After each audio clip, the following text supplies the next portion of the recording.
10, 9, 8, 7, 6, 5, 4, 3, 2, 1.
All right, I think I got that fixed. Can you guys hear me now?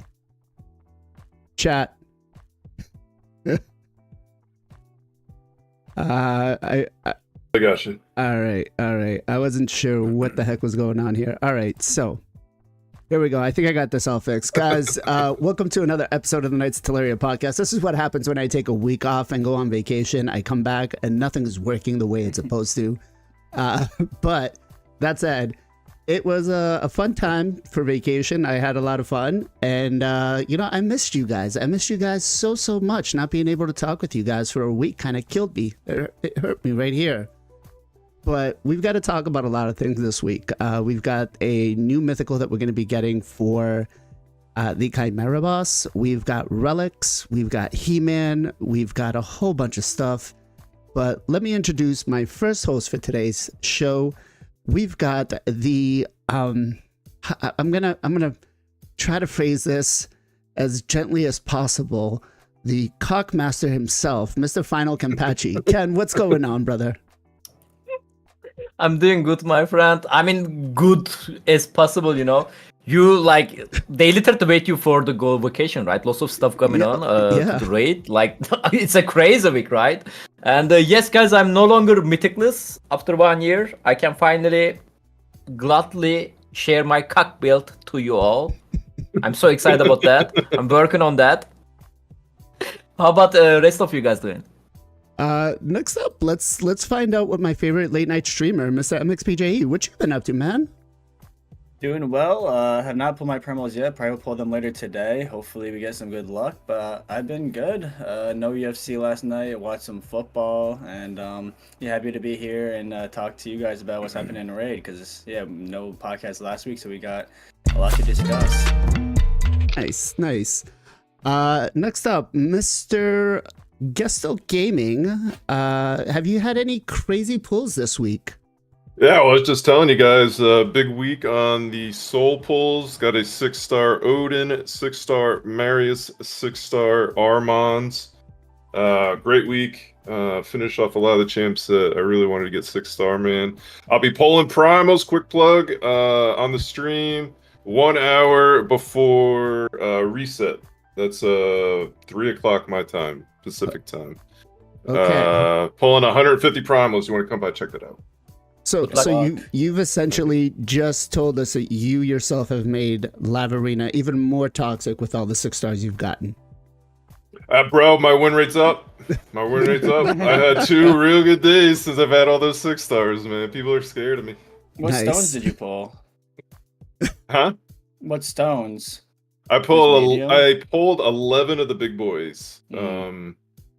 I pulled 1. I wasn't even gonna do 10. I pulled 1, and I got Odin off it. It was crazy. I got a short out there on that, and then I like after Thanksgiving, I was like passing out from the tryptophan, and was like, you know what, bro? Who cares about this 10,000 whatever currency that is? Bought 10, and I got a 6-star Armand. So I was like, hey, that's worth it for me, man. Nice. Yeah. Next up, we got the 5-headed player, Mr. JR Stars 3. Jay, what is going on, brother? How are you? What's up, man? It's good to be back. I miss you guys. A lot of past few weeks, there's been a lot of drama and raid up and down, especially content creators against each other. But yeah, we have a lot of things to talk about because we missed a few things, especially new champions and new patch information. So I'm definitely excited for what's coming. Hopefully, Plarium does it right. Nice. Is that a Best Buy sweater you're wearing? Yeah, this was actually one of the sweaters I had to wear when I used to work there in Florida. Oh, okay. All right. I was wondering. I was like, how did he get that? I mean, I could just unzip. Yeah, I mean, you could be sporting, supporting Ken that way. Yeah. Next and finally, we have the Dab Master himself, Mr. Zero Brew. Zero, what is going on, brother? Well, a couple of things. Speaking of cocks, my Clemson Tigers got beat by our in-state rivals, the Gamecocks, so that kind of sucks. But somehow Syracuse beat Miami, and we're playing the ACC championship. I don't know how. That's the football talk. Now, sweater talk in honor of it being December 1st. It's not Christmas until Hans Gruber falls from Nakatomi Plaza. Shout out, Die Hard is a Christmas movie. That's what's up. Die Hard is a Christmas movie. Oh, man. And I have not pulled today yet, so we will be pulling later tonight. It might be a little bit later than normal, but we'll be pulling. I think I have like 43 some odd primals. But I did pull. So last weekend while you were out, I had to make an emergency trip to Houston to go see my mom, who's not doing so hot. But while I was there, I went ahead and pulled on Saturday when the 15X was on. So I pulled about 18 sacreds, and sure as S, we got our T-Ox hit. And then I knew I was close to Mercy on my blues, so I went ahead and put Aislinn in, and boom, in about 11 shards, I got Aislinn too. So both of the 15Xs hit. I got Aislinn and T-Ox. And so I got super lucky. So what was the first thing he did when he did that? He boasted. He texted me while I'm on vacation, showing me off. And he's like, yeah, this is what I pulled. I was like, I'm getting ready to go into the Optimus Prime Transformers ride with my kids, and he sends me this. And what the That's a great run. Ruining your vacation. Right? Yeah.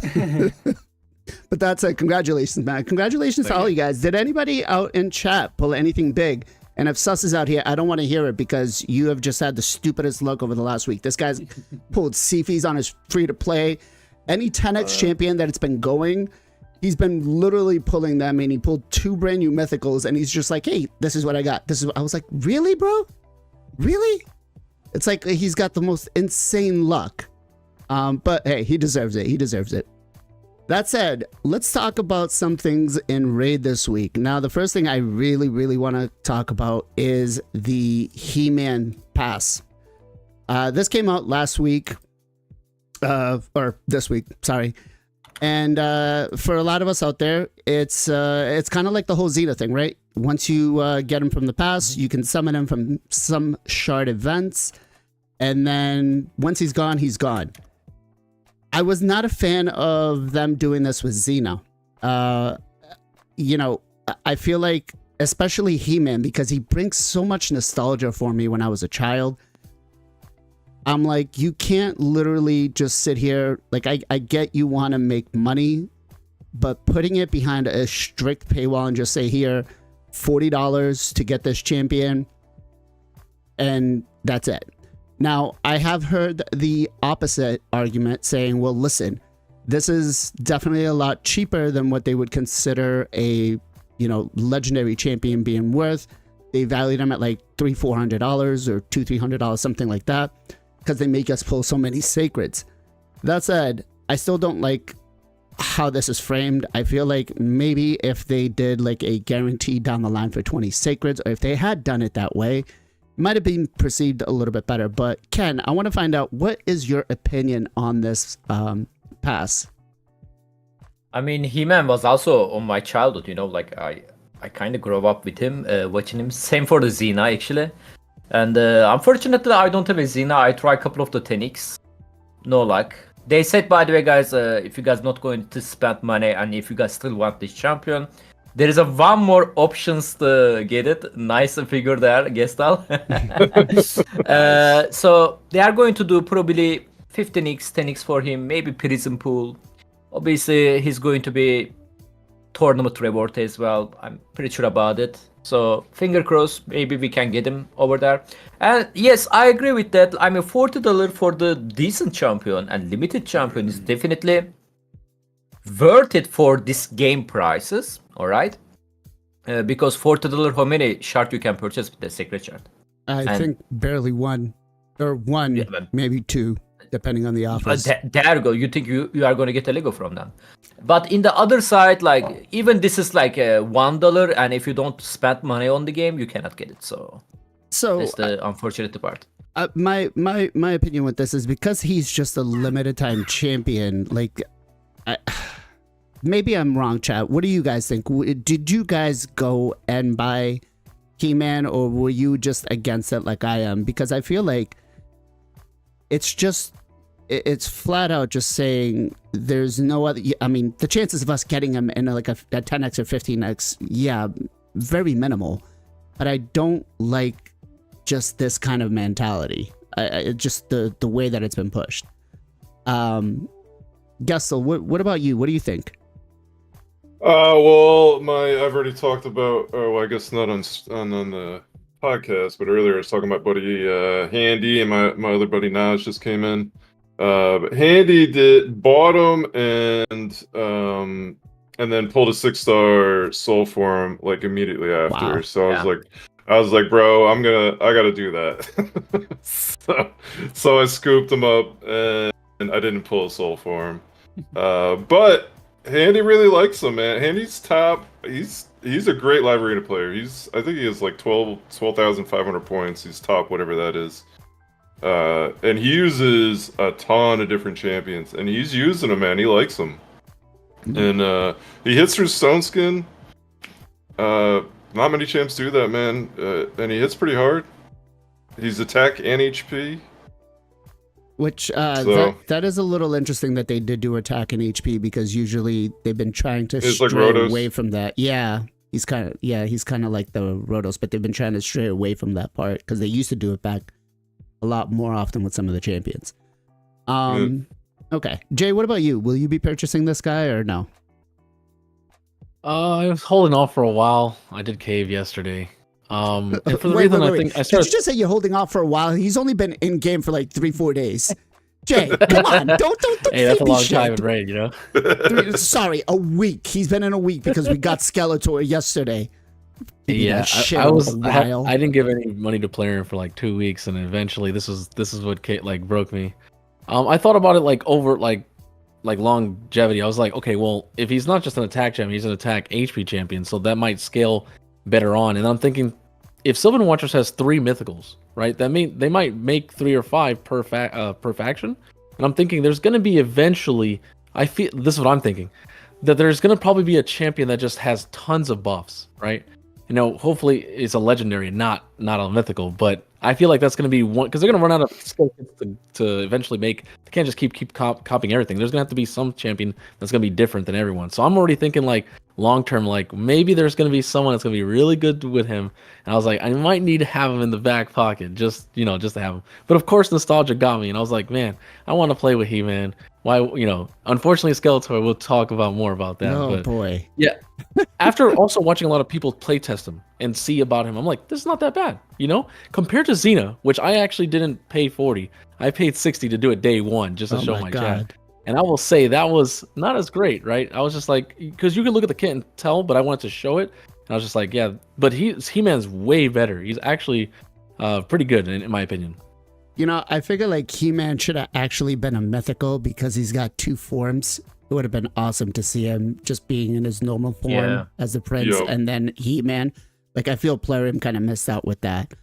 But that would have been sick. That would have been awesome. I think that would have been great, and they could have done the same. They should have also done that with Hansel and Gretel. Yeah, stand by that. Yeah. That would have been or sick. You know what? Give us Cringer and Battle Cat as a mythical. Oh, that'd be sick. I did get a couple of questions about that. Will they be putting them in? I don't think so. Usually they would already have done it by now, but yeah. PJ, what about you? Did you go ahead and purchase Mr. He-Man? I am not yet, but I do plan on doing it.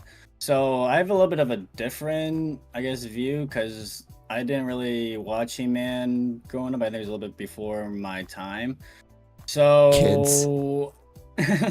So I don't have any like emotional attached to it. So in my opinion, I honestly like these kind of events. I wish they would do something with like guaranteed along with it for the free to play, but like I'm a low spender. I try to spend on good deals. So like I don't really buy shards because I think they're really crappy deals. It's pure gamba. But for $40 in this game to get a guaranteed legendary that's very good, and then along you're also getting like a set of instinct mythical gear, getting like some 6-star glyphs. So the pass itself is also pretty good. I honestly wish they would do more of these guaranteed because I would spend more on the $40 for this instead of getting like I don't buy shards, so I just get free to play shards. So getting excuse me, getting like a guaranteed champion that's solid. The one thing they're kind of teetering towards is like with Xena, she wasn't very good, so it's okay that she's like limited free to play. You can't like really have a chance of getting her unless you pull shards, which is super RNG. But like He-Man's, we're talking he's pretty good. I mean, Handy's using him in like top live arena. So this becomes where it becomes a little bit more scary when they start power creeping and become stronger and stronger. And free to play, it's harder to get. That's when I kind of have like that's kind of scary. But I still like the pass. But yeah, that just is a little worrying in the future if they keep getting stronger. Okay. And Mr. Zero Brew, what about yourself? Yeah, so I've basically been telling anybody, if you're going to ever spend in this game, this is the most bang for your buck. And I know that's going to make Plarium happy to hear that. But, you know, look at this from a capitalistic perspective, right? So I'm glad you have this screen up. So first of all, I 100% echo what PJ just said. Like, you get all the extra stuff with it for the same price of the, you know, getting the guaranteed champion. The thing is that this extra stuff isn't really big, though. I mean, the gear is RNG on what you're going to get. You 6-star speed. Yeah, you're gonna get a 6-star speed. You're gonna get exactly as Go Kevin on, was just bro. about to say. You're gonna get a plus 3 speed. You're gonna get a plus 3 speed. So you know the extras I don't think are great. Like, well, you're buying the champ. The extras is just bonus. This. Like if they had put everything in here you need to get him to a full 6-star per the books and fully ascend him, maybe then I could say okay, that's it like might be worth pass. it. Well, you know what? Yeah. It is what it is. It's a limited time event. They want people to spend on it. Like, get over it. Spend, you know, give us something a little bit more. Well, all right. Yeah. So, all right. So, hold on. So, first of all, from a capitalistic perspective, and it's interesting they didn't do this with Xena, but you see the copyright on this one, so yes. I'm glad you have this over on the screen, right? So, they obviously had to make some sort of financial deal, whether they're giving them a cutback of the proceeds for this, right? So, if people like the nostalgia characters getting added to the game, like those are intellectual properties, right? So, the companies that own those IPs have to get paid. So, I'm okay with them throwing a $40 thing and they're throwing 10 or 20 bucks back at the thing to get the IP, right? And then the way I look at it is they're throwing in the little extra stuff to kind of incentivize kind of the price to, you know, convince other IP companies to maybe go with them. Hey, you're going to get this payout. Like if they show, hey, whoever Classic Media is, they're going to get several $1 million from this pass. And that just gets them, hey, let's get Thundercats, or let's go get Transformers, or let's go get, you know, whatever added to the game, and we can show this certain payout. So I look at it from that perspective. And again, like I said, I pulled 18 to get my 15x chance to get Teox. So I got lucky and landed him, but you know, what's 18 sacred shards worth in this game till I hit Mercy, right? And you know, what's the value of like three sacred shards if you were buying sacred shards right now? It's like $75. What do you mean? 3 sacred shards? 3 sacred shards is like $75. Well, I mean, like even on sale, right? Even if you said they were between $15 and $20 a pop, right? Like, you know, $40 in the grand scheme of things. All right, you get 2 of them here for $30. Yeah, so. Right. So yeah, $15 a pop. Anyway, I think, you know, For the price of 2 sacred, you're getting a guaranteed champion who actually smacks. And last thing I'll say, don't tell Pogo Pink Tie that Xena's not good. He absolutely swears by her versus a Siffy because she cuts is in. good. Yeah, versus cuts in Siffy on she a is. Siffy. Yeah, Yeah. I mean, her meta because of the stone skin, so Yeah. kinda. right. Yeah. Maybe if she got like an ignore stone skin or something like that. But I mean, overall, look, I get the value of spending the 40 to get the champion. I just don't agree with not making it accessible to the masses in some sort of way, other than just a, you know, possible 15x, because we know that those blow. That said, I do want to ask you guys, you know, we had our boy Jay Giggs kind of make a comment about Xena not looking like Xena, looking more like Chrissy from down the street. That was funny. She Chad, did look like Xena though, didn't she? yeah, somewhat. I mean, you know, we obviously can't describe her as the blank princess because of the copyrights, but how close do you guys think they got to He-Man from the cartoons back in the day? Chad, question to you. And I mean, Gestal's showing it right now. Yeah. okay, so Gestal, Childhood toys. Yeah. I'm gonna start off with you first. How close do you think they got to it? I honestly didn't think it looked that. He looks like a young He-Man. Yeah. I thought it didn't like, it looks like him, but it's like I don't know, like a different take a little bit. Okay. Yeah, like I would say a younger He-Man than what I remember, but you know, my memory's hazy. So just a quick search here. This is what He-Man looked like in some of the episodes. What you showed that's more was how I pictured him. what you showed. Yeah, I have was, him in his Prince Adam form. Yeah, so which would have been really cool if they had done a mythical been so version sick. of him. That I could totally get behind for. But let's see, Ken, what do you think? I don't know, man. He looks like me, isn't it? I mean, He-Man, like the Gestal said, it's a little bit looks like a young version, but the Skeletor actually looking pretty dope though. I really like the Skeletor. Okay. Oh, so they actually have it with the shield. Okay, I never really saw Yeah. him with the shield. Skeletor looks amazing. Yeah, Skeletor does look good, but not all of it. Too bad his kid is crap. Jay, what about you, man? What do you think? Did they nail the lookalike? I mean, you can tell it's He-Man, but it's not like as defined. I think it's kind of like a Xena. It's just a little +1 on top of it. I think it looks decent. Overall, I think it would have been cool to add like other elements. Maybe give him another skin. Maybe get him mythical champion. Like different things would have been cool. But overall, he's decent. He's actually good. Okay. PJ, what about you? Yeah, again, this is kind of a little above my pay grade because I didn't really watch the show that much, but like I would know who he is in the game, like I recognize him. So I mean, I thought overall pretty good job. I mean, again, this is Balerium. They always usually knock it out of the park with the graphics. So I thought it looked good. Okay. And Zero? Yeah, so I think they did good. He is definitely different, but the dumpy curl under haircut, and FinalKenpachi just did the thing with the rainbow color in the back because there's a famous meme about the song. So I'll say it in a nice politically correct way. They made him look a little bit more masculine in this version, which I like.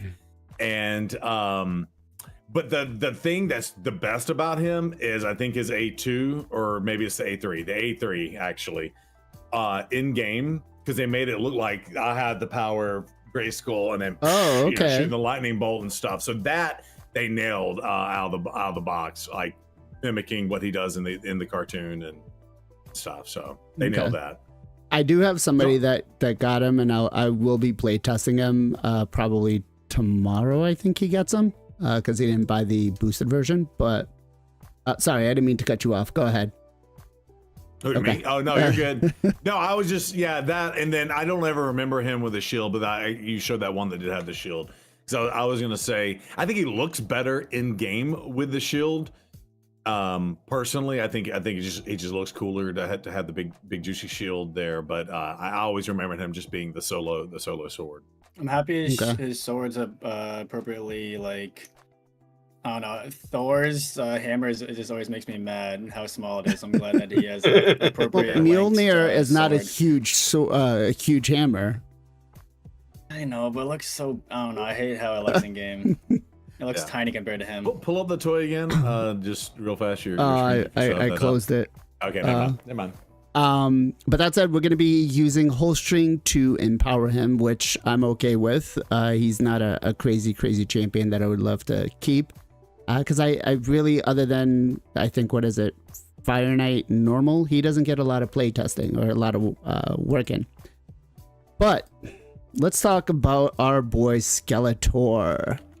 All right, so this, when I first saw it, I was on vacation. I looked at the kit and I was like, oh my God, really? How are you going to take one of the baddest evil dudes in my childhood and turn him into I think Ash probably said it right, a rare champion? Because other than just the petrification buff that he brings on, nothing in his kit really screams crazy. I will give them kudos in the fact that they're doing these logins the same way and that they're giving us the chances to get the souls.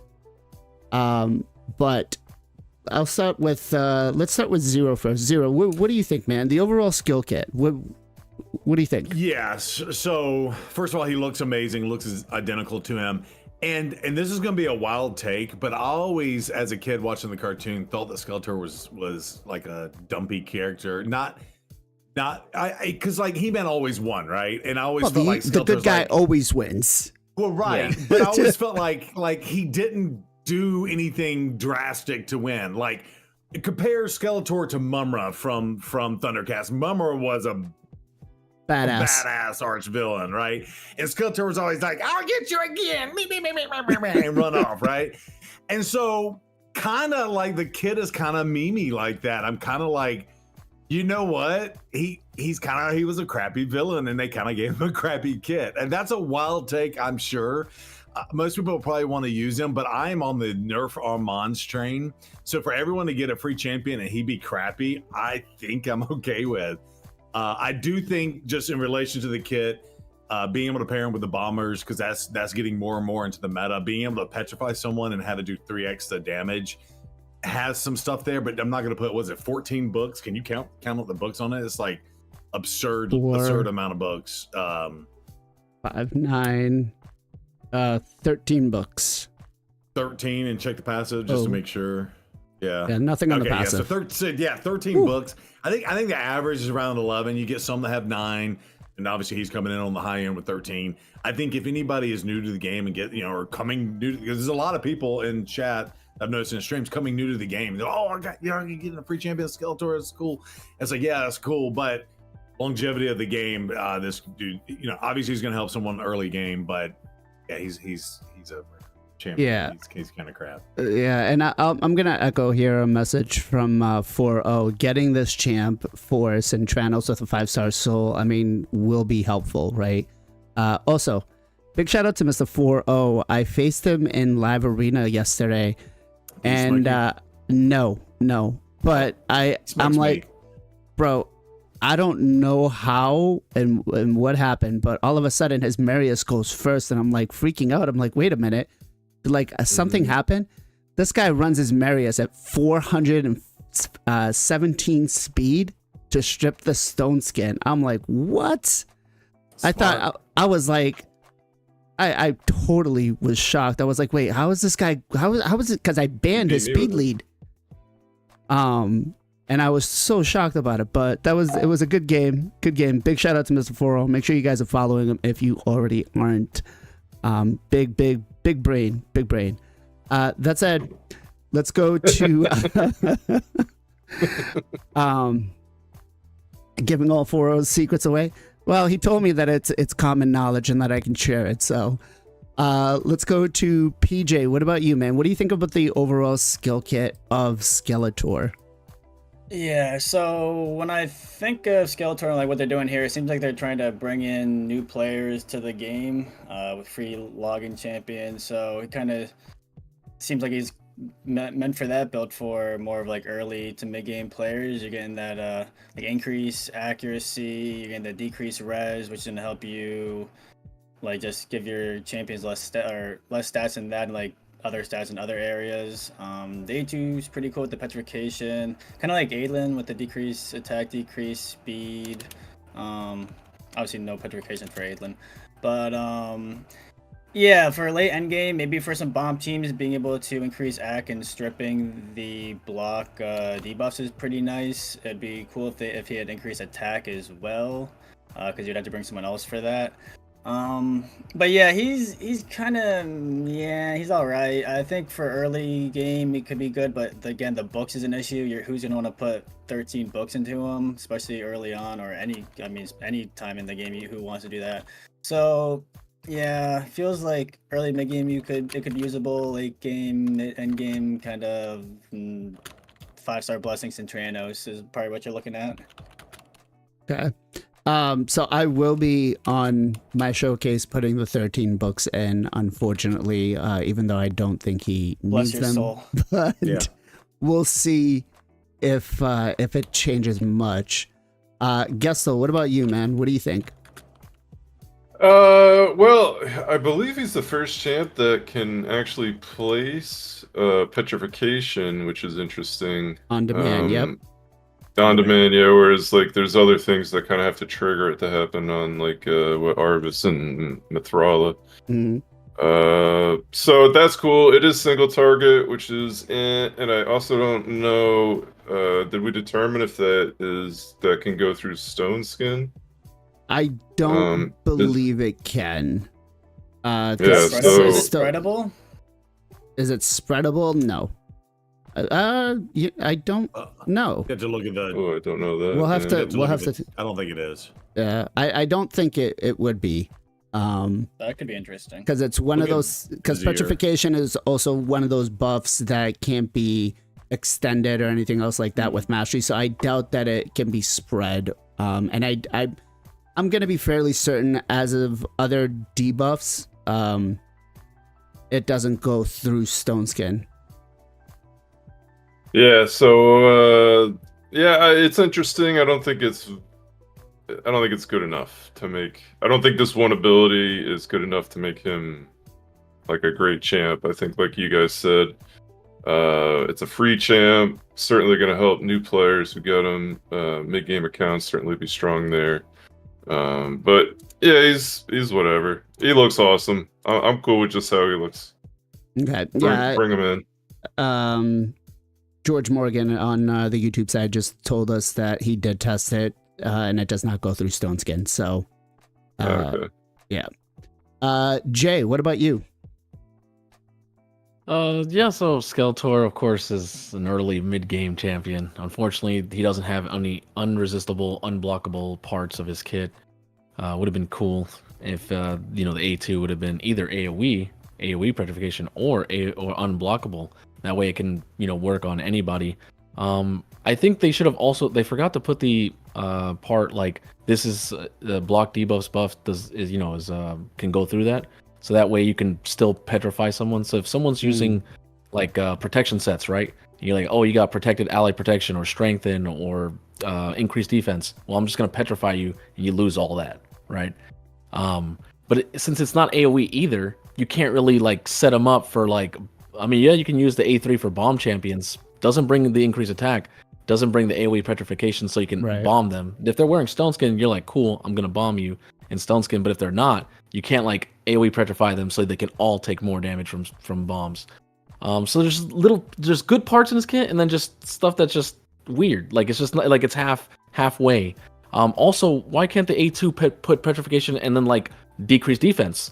If you're gonna like freezing somebody or petrifying them makes them take a little bit less damage because you're putting a hard CC like that. So it would have been nice to put like a decreased defense, and if it's a boss, you put decreased attack and decreased speed. So that way it could have been more flexible in versus PvP or PvE. But overall, it's a decent champion. We all know that how strong decrease attack is early on in the game. It's very important. Good for PvE progression, and then also the A1. Like, why isn't if you're going to increase the duration of his buffs, like decrease attack and decrease speed, why not make that A1 and attack all enemies? That way you can use that better. It's just only single target. Just a lot of single target skills. I don't know. It's just kind of weird. I feel they could have went a little bit better on him.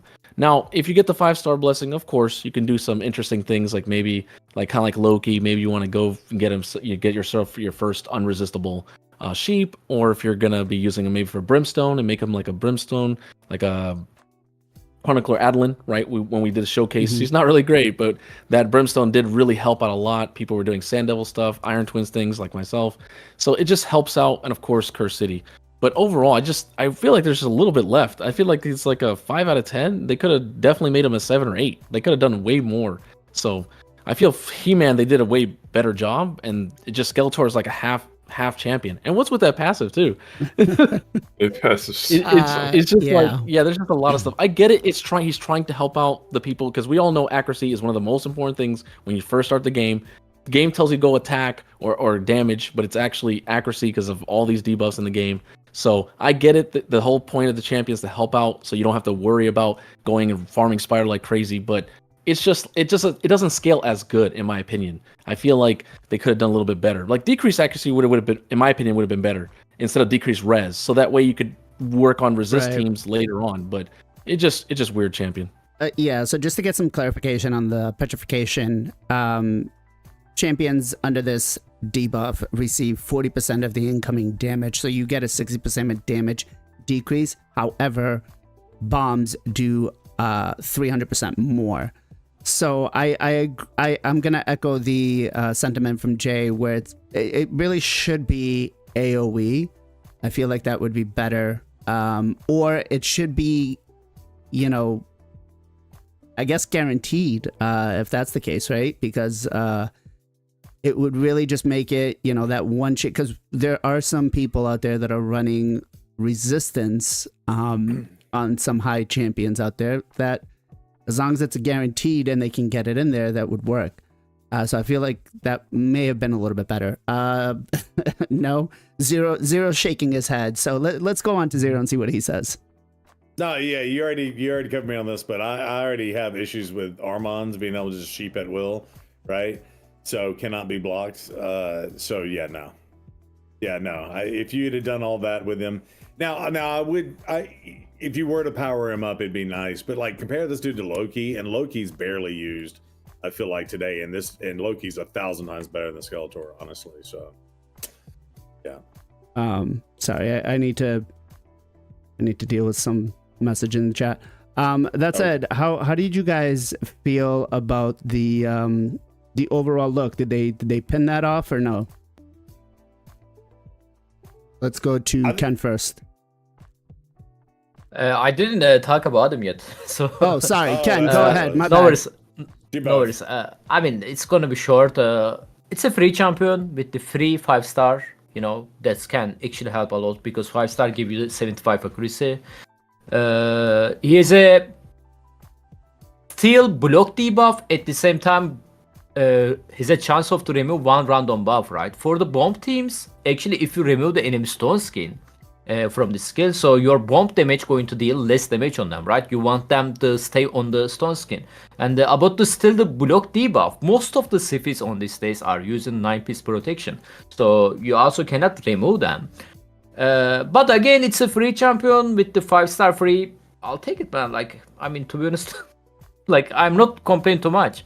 Early game, obviously, without booking the champion, I mean legendary champion, you are not really getting benefit from it. I don't recommend that people book this champion.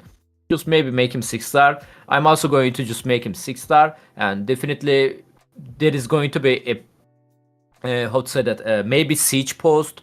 Definitely cursed. We can definitely use him. What was the second question? Overall look wise, sorry guys, something came out and I had to make sure that messages were deleted. How did they pin off the look? Like, do you think they did great by the visuals of Skeletor? Oh yeah, definitely. Skeletor definitely looking way better than the He-Man. I think they were struggling on the face design, you know, because if you look at the ninja, like he's looking like. I mean, Saito looks like more realistic than the ninja. There's something wrong on their face capture, maybe stuff like that. But Okay. Skeletor definitely looking awesome. Okay. What about you guys, chat? What do you think on a scale from 1 to 10? How good is Skeletor's visual? I like how they're putting this copyright under everywhere that they're doing him. I wonder if this is going to stay in the game afterwards.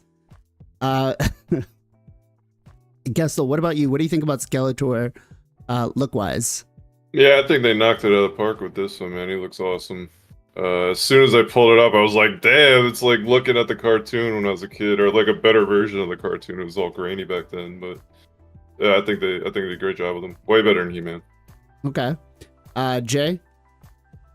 Yeah, the moment I saw him, I was like, oh, I was so excited. I'm like, we're getting him for free, you know, until I saw the kid. But overall, like, I think he still looks definitely nice. I'm still gonna use him. Just pretty much gonna be a Curse City, you know, Sintran Ho. So gonna be basically using him in there. Okay. PJ? Yeah, my guy does not miss quad day. Leg days, he's in the gym every day. But yeah, he looks really, really good. Yeah,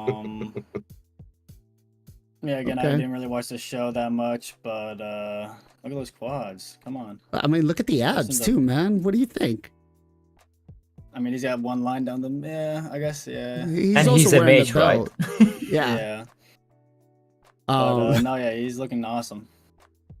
The eyes, I like the eyes a lot too. I like the glowing purple eyes. Yeah, that is definitely cool. Zero, what about you? Yeah, he's flicking you off with his belt. Not really. It kind of looks like it though. Oh yeah. Yeah. It's not really when you zoom in on it, but no, I mean they absolutely nailed it on this. I mean, absolutely perfect. And the memes that have been coming out over the last 6 months has always been like a thing. I don't know if y'all have seen that or not. Of course, I'm a TikTok whore, but like, you know, he'll pop on and go, "Remember, kids, He-Man is what, you know," but it's like whatever. It's like, "Remember, kids, voting is for wussies," or something. I don't know. He'll go run off and until next time, he'll go running off. That's the meme. So anyway, nostalgia wise, they nailed it.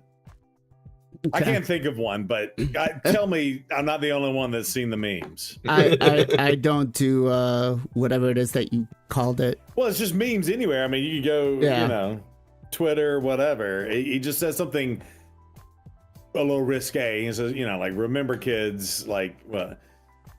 Fruit Loops are for kids," or something, and until we meet again, and goes running off laughing. It's funny. Lord says, y'all gonna Lord leave me says hanging. he wants. Chat's gonna leave me hanging. Lord says he wants to see a Baywatch collab. I don't know if that's gonna happen. David Hasselhoff in Raid. Well, No, could be not interesting. David. I don't want him in. Knight Rider. But listen, I'm not going that way. We got to be a little PG-13 here. We started the stream up. We're going Baywatch. We want the other characters. Pamela, exactly. That said, though, I feel like they just really downplayed, with all the bad publicity they've had lately, they really downplayed this whole He-Man and Skeletor, you know, collab they did. It just kind of like nothing was prepared for it. Nothing was said. It was just like, boop, here it is. Could this have been a missed opportunity from them to kind of gain back some of the community's, you know, favorite, not favorite, but some of the community's like goodwill, I guess I could say. Ken. Sorry, I just got disconnected. Actually, I didn't hear you. So they downplayed this, right? Or they didn't upplay it enough. They didn't promote it enough. It just kind of felt like, oh, one day, hey, here it is. It came in. Yeah, that's it. They didn't share with us earlier. Right. So do you think that this was just like, in light of all the bad publicity they've had lately, this was just a missed opportunity to kind of get back in the community's good grace? I don't think so. I think they was planning this champion. I mean, this collab since they finished the Monster Hunter one, which is we got earlier this year. Why? Because like after Monster Hunter is over, I remember like they asked us on the CC chat. They also posted on their social media, what is the next collab you guys want to see? Right? It wasn't the Monster Hunter one. It was the one that we just recently had. The last legendary, or the last one that they did, the Asgardian Divide. Yeah. Oh, my bad. Yeah, Asgardian Divide. I think yeah, after this one, which is Asgardian Divide, like 3 months ago, right? Right. Yeah, and they ask us like what you want to see next, and for the meme, I was sending them this meme He-Man, you know, and look, they listen us He-Man there. I don't know, man. Like, I don't think you can make deals like that like less than 1 week, to be honest. Okay. You know, because you need to be contacted another company who own the copyright of this brand. So. Okay. I mean, I feel like they're probably in advance doing some of these things. Like they can't really just develop this one champion and say, yeah, we're gonna put He-Man in. We just gotta try to work and get I think they're designing the character models, they're presenting them, and they're saying, hey, this is what we do. This is what the previous kind of collabs have done. Before they go up to, Mattel and say, hey, we want this IP for this limited time. Gestal, what about you? Do you think this was a missed opportunity for them in light of everything that's been going on in game?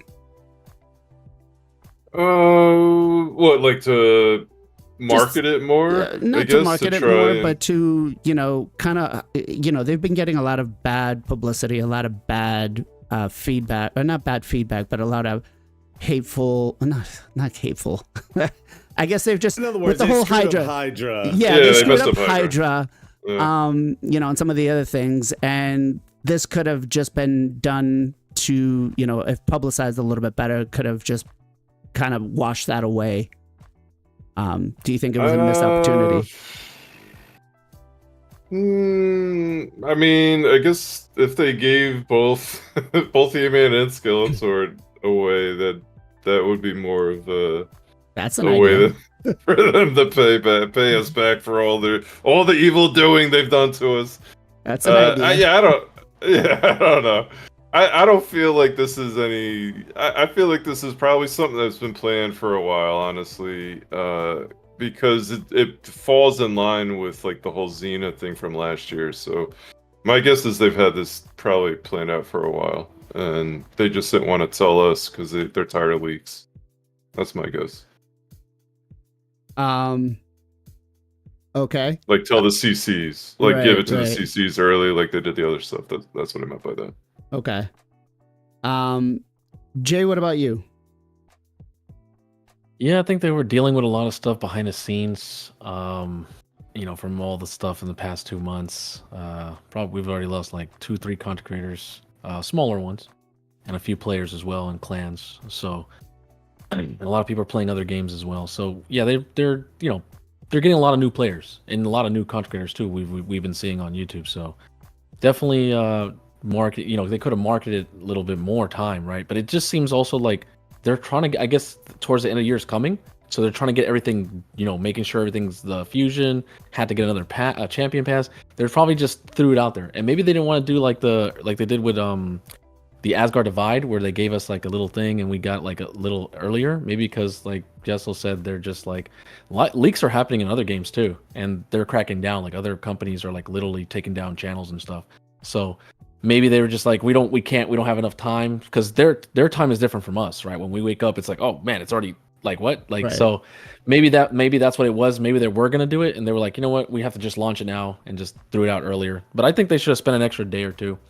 Kind of hype it up, or at least like put something like a little, they give us the Facebook trailers or some video on Twitter. Give us something like the Chimera, like what's coming, like kind of like that. I would have been like, what he meant, like, and then people would be like, is it really happening? And then it happens and it's more hype. So they didn't do that, but yeah, definitely a missed opportunity there. PJ, what about you? Yeah, so I don't think this was like a super recent thing. Like, it seems like they probably had this planned for a little bit of time. But I do think they did miss an opportunity, kind of like what you and JR is saying. JR is saying is that I think they could have easily done some like hype up promo videos, like what they did with the Asgard stuff. I think that would have been good to get like kind of exactly what he said. Like, oh, are they actually doing He-Man? And then they drop like, oh my God, that's He-Man or Skeletor or stuff like that. Yeah, it seems like maybe they're cutting costs to save a little bit extra dollar and just screw them. They don't need it. They'll just get it, and it is what it is. So that could be a thing. But as far as like the community side of it, yeah, I would have liked to see some type of like hype up video, YouTube, Facebook, something like that. I think would have been nice. I definitely think it was a missed opportunity with that. Okay. Zero, what about yourself? Yeah, so I think it was probably a mixture of all the previous news that we had. So obviously they had a bunch of bad press with the Hydra stuff. But then I think with the selling of the company too, like who knows how much Mattel is taking off the top on the purchase of He-Man, right? So it could have been a situation where they could save some money on the back end. That and announced in that sale thing, they get an extra $200 million if they hit certain thresholds, and maybe not advertising this and just pumping it out there and collecting as much money as they can and bringing in new players. Because I don't know about y'all on y'all streams, but I've had a bunch of new people say, hey, I've only been playing for a week, please help me while I've been streaming. So I think if I'm putting again my weird conspiracy theory business hat on, I think it was probably like a big logistical from that perspective. Yeah, they probably could have gone with the hype, but then they had the other thing that's coming too, which I think nullifies half of the issues with Hydra anyway. We'll talk about, I know that's on the docket, so I don't want to jump ahead, but I just think they had, because they hit us all at one time. They're like, boom, here's He-Man done, advertising, do our little video to hype it up as it's released. And boom, we're bringing in new players. We saved a bunch of money on the back end. We're, elevating it. And maybe this is a chink in the armor towards that $200 million bonus they're going to get if they hit certain thresholds, whether that's bringing in a new player, who knows on the back end what that is. It's probably how much money can you generate and how many new players can you still bring in to hit that. And I think that's what this was. Yeah. Nah, I feel like, again, for myself, it was a missed opportunity with all the bad things that have been going on in game with Hydra and stuff. Like, they could have just done something to promote this a little bit better instead of just waking up one day and kind of going and saying, hey, here it is. But hey, speaking about bad things they've been doing, some of you may have watched my video this week where I was not really happy, and it's been a common thing.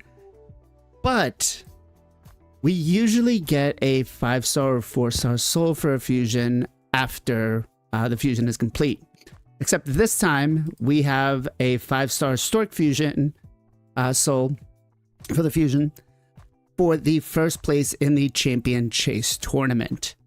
Now, I specifically asked multiple times saying, hey, is this going to... are we going to have another chance at this? Are we going to be able to get a different, even if it's a 3-star or 4-star, at least a 4-star, because that does help. Especially because of all the things that Awakenings do for us. I got no response. After I publicized my video, after I put the video out, the answer I got was no comments can be made at this point in time. So... I do not like this. If this is how this is going to go down the line, I don't know if doing fusions for myself is going to be, honestly, like I took a stance against this by not publicly making a video to pull shards, even though I'm getting people DMing me, hey, pull the shards. We want to see it.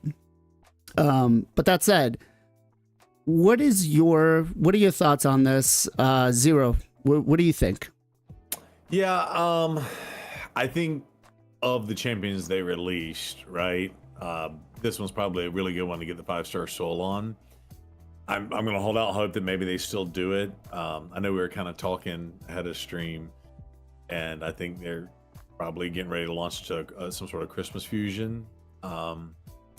So it would really be nice to get this dude. And again, I look at this dude like Teox. In fact, I think I'm going to do a video with him and put it on the YouTubes is with my double Akatim team, because him activating the poisons with double Akatim would be awesome. So I got a video coming out for that. But yeah, getting the 5-star soul for him, I think would be really good. And if this is the only way to get him, it's a little disappointing. It does happen from time to time, but that's my 2 cents on it. Right. Usually when they do them, I know Ken made a comment while we were off stream about, the Harimo soul, but that's, I guess, even though I don't support those, right? It is one way for like a champ training. Fine. The thing is what really, really irks me is that it's a champ chase. So, it's exactly. It's gated behind cash. Because last minute somebody can come in and just snipe that. PJ, go ahead. No, and I was just gonna say, right now they're offering the best, quote unquote, the best deals. Yeah, no deals are great. They're not good. Yeah, it's more like compared to what the deals were, 3 years ago. Everything now is like not worth it. Honestly, if I had to say what the best deal in the game right now would be, is probably He-Man, even though I don't agree with the way they went it. That's it. PJ, what about you? Yeah, I'm not very happy how they did this, especially because I feel like this champion is going to be really good for players that are more mid-game, that like don't have Theodore, that don't have, I guess mostly Theodore. But it'd be huge to get this 5-star blessing for them, and the fact that it looks like it's just going to be here is kind of rough. It seems to me that they might be trying to shorten the time in between this fusion and like the Christmas fusion. I feel like usually they'll have like either like a Heroes Path event or some type of event for these souls after the fusions, which usually takes a week or two. And with this, it kind of cuts that out, and they can kind of get to the next fusion a little bit quicker. I don't know, it's just odd. Like the thing with Harima wasn't a fusion. That's like, I feel like a completely different like situation from this. I don't know. It seems odd and not necessary. Yeah, and to Nas's point, yes, I've been a negative Nancy lately, and it's just because so many things and they're not addressing them, right? And it just feels like they're just adding on top of it. And I really hate being that person, but I can't, like, and nothing against other content creators, but I do see people just kind of like give them a little slap on the hand and say, okay, we forgive you now. And I feel like, no, we need to hold them accountable. We love this game, and it's, when you love something, you get mad and frustrated about it because you want it to be the best that's possible. Jay, what about you? Yeah, this was it was surprising you told me about it, and I was like, no way, and I was like, oh yeah, okay. And then I go look at my bracket, and there's like yours, you're at 31, mine's at 30,000. I'm like, how am I even supposed to even try, right? Like, I mean, bro, on one of my alt accounts, it's like 50,000. I'm like, what the? How are you gonna do this? Like, no, I get it. It's gonna be a little bit more because there's gonna be players buying, primal shards. There's a 2x. I get it. I get that part. But then why isn't there a 4-star for second place, a 3-star for third place? Like, you know what I'm saying? Like, I'm just like little things like that. If they're not gonna make a Heroes Path or a Titan event, which they're of course not gonna do for this champion, but if you're not gonna do that, at least give multiple people at least something to be able to get it, not just 1-5. Like, that's just, I don't know, it just seems kind of greedy. But it's just weird. And it's not like told earlier, hey, look, you go for this fusion for Stock the Broken, we're gonna be putting him in the champion, so that way you can prep up. Nothing like that. So no communication. It just came, and also they don't tell us in the future if we're gonna get one. Like, hey, don't worry, there's gonna be a Heroes Path. You guys can go for that. Like, just things like that, right? So people can know. But it just, it's kind of shady. And I think it's actually funny too, because I'm looking at chat and they're like, yeah, the top guy probably doesn't even need the fusion. He's just skipping it most likely, and he's gonna get a 5-star soul for him. No, he's doing it for the 6-star mythical relentless gear. Oh, of course, because one of those will be useful for his account. Sorry, Jay, didn't mean to cut you off, man.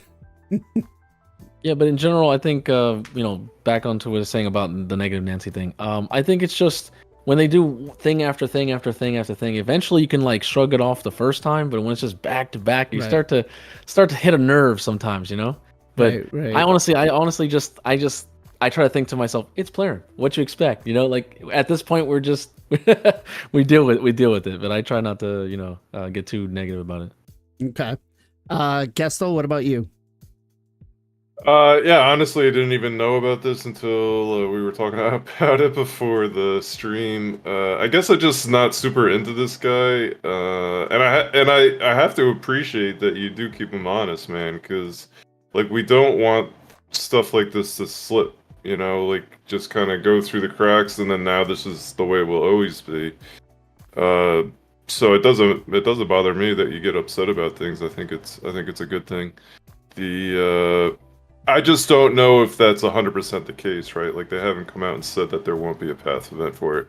It might be tough to do that with like a fusion that would line up with Christmas and everything else. So, yeah, I don't know if this is it or not. Obviously, but if this is the only thing that they're going to be doing, and if this is what they'll be doing moving forward, that would stink. Yeah. And I do hope I'm wrong. I hope that at least we get some way to at least get a 4-star soul form or something. You know, fine. You gave a 5-star soul to the top one person in the bracket. I get it. Whatever. Reward them. But at least you have to make it accessible for everybody else because, you know, I was a little harsh on this guy. And after reading some of the comments, after looking at some of the other things that people were talking about, he's actually, for a majority of the player base, going to be pretty freaking good. You know, a lot of people are like, look, I don't have a Theodore, but I've got double Cavalexes. I've got double Taurus. They're like, so this is going to help me move my farming up for Doom Tower and some of these other dungeons a lot faster. So, you know, again, and I try to take a look at these fusions with, you know, multiple perspectives. Sometimes I don't, that's not always the case, but again, with this, I feel like he's definitely going to be a solid champion for a lot of people. And I really hope that this is not the only way they go. Ken, what do you think? I mean, there is no rule like every single fusion champion going to get like 5-star soul. They also didn't do that for the Puck Master, I believe, right? So it's not guaranteed. And yeah, I'm not big fan of this kind of event because this is literally pay to get, right? And but end of the day, this game is pay to win game, you know, like the guy who's spending like 500, I don't know, the guy who opening like 1000 Primal Shard also getting lots of mythical champion, right? It's also advanced against me. What can I do? This is how the life work, guys. Like real life also pay to win if you guys feels better. Yeah, like it's not the first time they are doing this kind of event. Like I told you that before we start streaming, Harima 5-star was champion training, which is I won that because I used my like 3 years XP brew. I got like 85,000. Like I never would get that much before, and I guess I was lucky in my tournament. So thankfully the guy didn't push that hard, so I managed to win it. This kind of event also RNG depends your tournament group. You know, there is a chance you can win that super easily. I see that a lot of people, they are sending me their picture. Hey bro, look, I snipe him, he sniped me. This kind of stuff, which is also part of the game, sniping, which is, you know, I see some pictures on the stream. Hey bro, look, he lose it by 100 point, I lose it by 100 point. That's very sad, man. Not gonna lie. But yeah, it's pay to win game, guys. Like, I mean, to be honest, like, I don't know, he's even worth it that much. Ken's like, I didn't do the fusion, so I don't give a shit. Yeah, I really don't. I hear you, but you know, again, it feels very, very. Can I say bad. one more thing? Yep. I'm okay with they are giving a 5-star soul or whatever soul on a tournament reward instead of the champion. You know, like I'm not big fan of when there is a Odin there, Odin itself. You know, that's more. Right. You can always get the souls, man. You can get the souls slowly, right? You can purchase them. You can maybe get lucky. But what is your chance of the pulling Odin? Right. It is more hurting me than this thing, to be honest. Yeah, so pulling the champions themselves, or doing it just for a particular champion, like I remember, like I said, the Krisk event, that was horrible. Yeah. That just kind of turned me off on a whole bunch of them. And I did do the what was it, the Archer, right? Because she was a limited time event. And again, I do like when it comes to summoning parts, that's where I kind of cut the draw the line, like, nope, won't do it anymore, will not pull. Champs training, yeah, you could probably talk me into some of it. Again, I'm not a big fan of it, but it is what it is. Ken, you mean to tell me that in real life you're not pay to win? Or you're not free to play? I mean, I have to spend the life, man. Like I have to buy something. I can't be totally free to play. You're not totally free to play. I mean, I'm living on my parent house still. If it is gonna make me free to play, so you're just a freeloader then. Yeah. All right.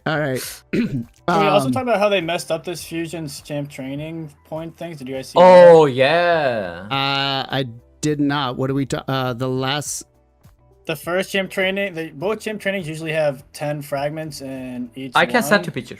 Yeah. But the first one and this one, they said there was 10, but they only put 5 in the actual in-game thing. So the second champ training now is 15 fragments, and the first one only had 5. Oh well, that's gonna be complete shit. I didn't even see that part. I'm sending you a picture. Hold on. Yeah, that's what happens when I go on vacation. I try to tune everything out. Doesn't really always work. Well, you need to. And while he's sending this picture, I just want to say something. Like, eventually, hopefully, they'll do. I would like to see them. That's the first one. Sorry. Yeah, go ahead. No, you keep going. No, I was just gonna say I would love for them to do, like, if they are gonna skip this one, I would love to, because they did the Hansel and Gretel and whatever, and they had 2 different ones. I would love for them to do like a makeup one with multiple champions in there if they have some of the past that have been skipped or something like that. It would be really cool if you could select from a pool of champions. You know how like we can select to get our 10 or 15x? It'd be really cool to select, hey, I want this soul from a pool of like 6 people, and this is the soul I want, right? So if you want the stock, you go for the stocked one. If you want the Taras one, you get the Taras one. Obviously, everybody's going to go for Taras, but you get my point. That'd be really cool to do, Plarium, if you're listening to suggestions. And it does look okay. So I see what you're saying about here, PJ. The champ training, and then first one. Yeah. Well, sorry. It should be 10. Yeah. No, the champ training. No. Champ Click training the other here picture, man. Another vid. This is the old word. This is how it's supposed to be started. But He this sent you another champion training, picture. you need to click the other picture. I sent you the new link. There you go. Okay, let me click all of these out and then re-click them. So this is the first one. This is the original when they announced it. Yeah. Yeah. Champion training has to be with 10 fragment, but in game we have a 5 instead of the. Okay. Yeah, and they said they cannot fix it, so they just gave it for changed free. the next champion training. No, they didn't give us free. Right. This is now. There we go. Look to the training now. Next one. So they put this 5 training over there, and they put that on the next upcoming one. Yeah, right there. Which is this is the event. Usually it's harder compared to the tournament. Right. Although I will say they made it a little easier. Usually they don't allow any room for error. They are allowing 10. They are allowing 10 this time, which is that's pretty usual. Is it? I don't know. I don't feel like the last couple of ones. 10's usual. 10's usually skippable. I feel like the last couple of fusions have not been. You literally make one mistake. It's different. But I did not even see this. I just kind of went on, did my champ training in the what's it called? So the hopefully tavern. they don't screw us on the second champ training, and like it better be easy. Yeah. Easy fragments, and not take anything out and put it in like something good. Well, ideally what I would like to see it happen at this point would be just instead of wherever it would be 10, or because they usually do 5 and 5. Usually 10-10. 10, is it 10-10? Then I would hope. hope. Champ trainings. Yeah. Yeah. Okay. Sorry, 5 and 5 in each one. 5 and 5 in each one. So usually I feel like they would just they would at least put the 10 at the start, not at the back end. I feel like that would be a good one. Big shout out to Mr. Bronco Gaming, who is watching us over on the YouTube side. Make sure you guys go give him a follow over on the YouTubes. I've been hanging out with him and the guys in Discord a lot lately, chatting, having some fun. Also, one of the comments somebody made on the last video, because I said, I said stupid, and I said that was for you, Bronco. It's an inside joke. It wasn't anything bad towards him. So I love Bronco, good guy, lots of fun. I'm in his Discord every day. We hang out. All right, so let's talk a little bit about what is actually coming up in the next couple of weeks in Raid. We have the new boss, right? Chimera, which, by the way, looks phenomenal. We have more things to level up and gear with, right? Relics. And they're going to be adding in the, not necessarily off the start, but a auto battle for Hydra. And I want to kind of talk about this one first. So my feeling on this is not good, especially because Hydra has so many RNG things in with it, right? Where unless we have like a free rebattle or a free, reset, I don't know how well this is going to work. And I want your opinions and maybe some feedback to Plarium before they introduce this on what should they do. So assuming that it comes out in the next patch and that you can auto battle Hydra, are you for it? And if so, what do you want Plarium to kind of keep an eye on before they release it? Ken? Oh no, you asked me first. Okay. Let's start from your second question, what they can do, the Hydra. First, change everything back to the original on the Hydra. Like, let's just reward like last 2 months. Then the delete the Tranda in the game. This is my suggestion. The another thing is, it's a skip better, right? It's like Columbus. So your team going to run at the background and boom, you are going to get the result, right? I mean, Columbus doesn't have a RNG element, right? But the Hydra have lots of RNG elements. So you are it's going to be auto, right? I mean, obviously. And you are maybe going to get like 300 million, maybe 500 million, maybe 700 million, And are we going to have options to free regroup? If so, then nobody going to leave this screen because people gonna try to get a better RNG. They are gonna try 5 seconds later, 300. I don't like it. Try again. 400. Try again. 500. Try again. 300. Try again. People never gonna leave this, and I believe this is gonna be heavy load on their server, right? Because the game still automatically run that at the background.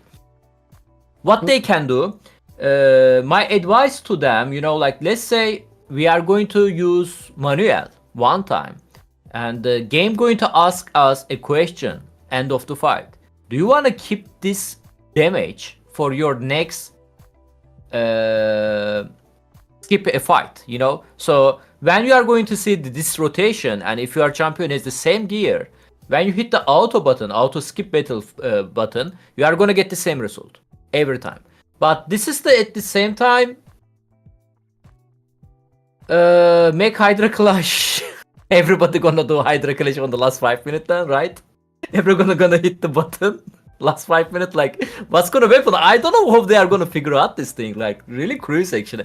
What they can do, they can remove the Hydra Clash in the game, and everybody happy, right? It's going to be like a Columbus. You are gonna hit the auto button, boom, 5 seconds you got the result, 1 key.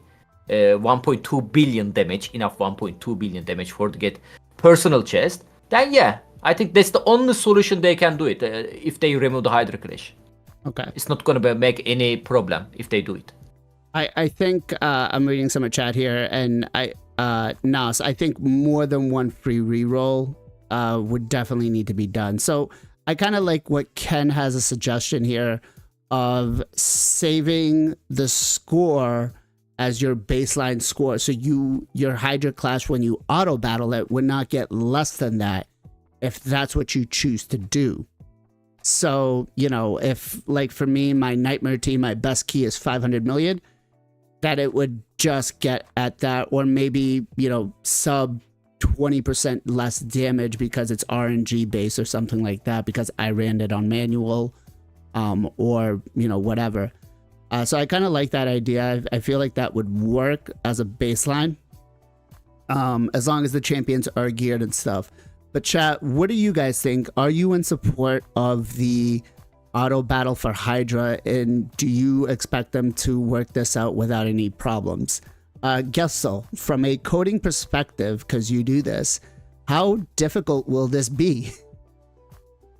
Well, I don't think anything should be too difficult for them. I mean, if they have any, I'm sure they have great coders, and they've been working on projects long enough that they could probably just dive in and do whatever they need. I would imagine if I were to run a company like this, that's how I would do it at least. But, Hilarious coders. Come on. Yeah, that's a big joke. You just don't have good testers. Yeah, well, they got some spaghetti coding. Yeah. Well, I'm just it's in Unity. Unity is a weird engine, so I don't it's gonna be probably a niche group of people that actually know how to work with it. But all that said, I feel like this is something they kind of did when Hydra came into Demon Lord, right? Like they gave us an insta battle there, because basically everyone's complained about. I feel like Hell Hades puts a video out every 6 months about how much time this game takes you. So I think it's more trying to yeah, we're adding a new clan boss, but you can save time here now. You don't have to do it. But I actually didn't think what Kenpachi was saying, where people are just going to do it like an infinite amount of times to try and get the best score they can.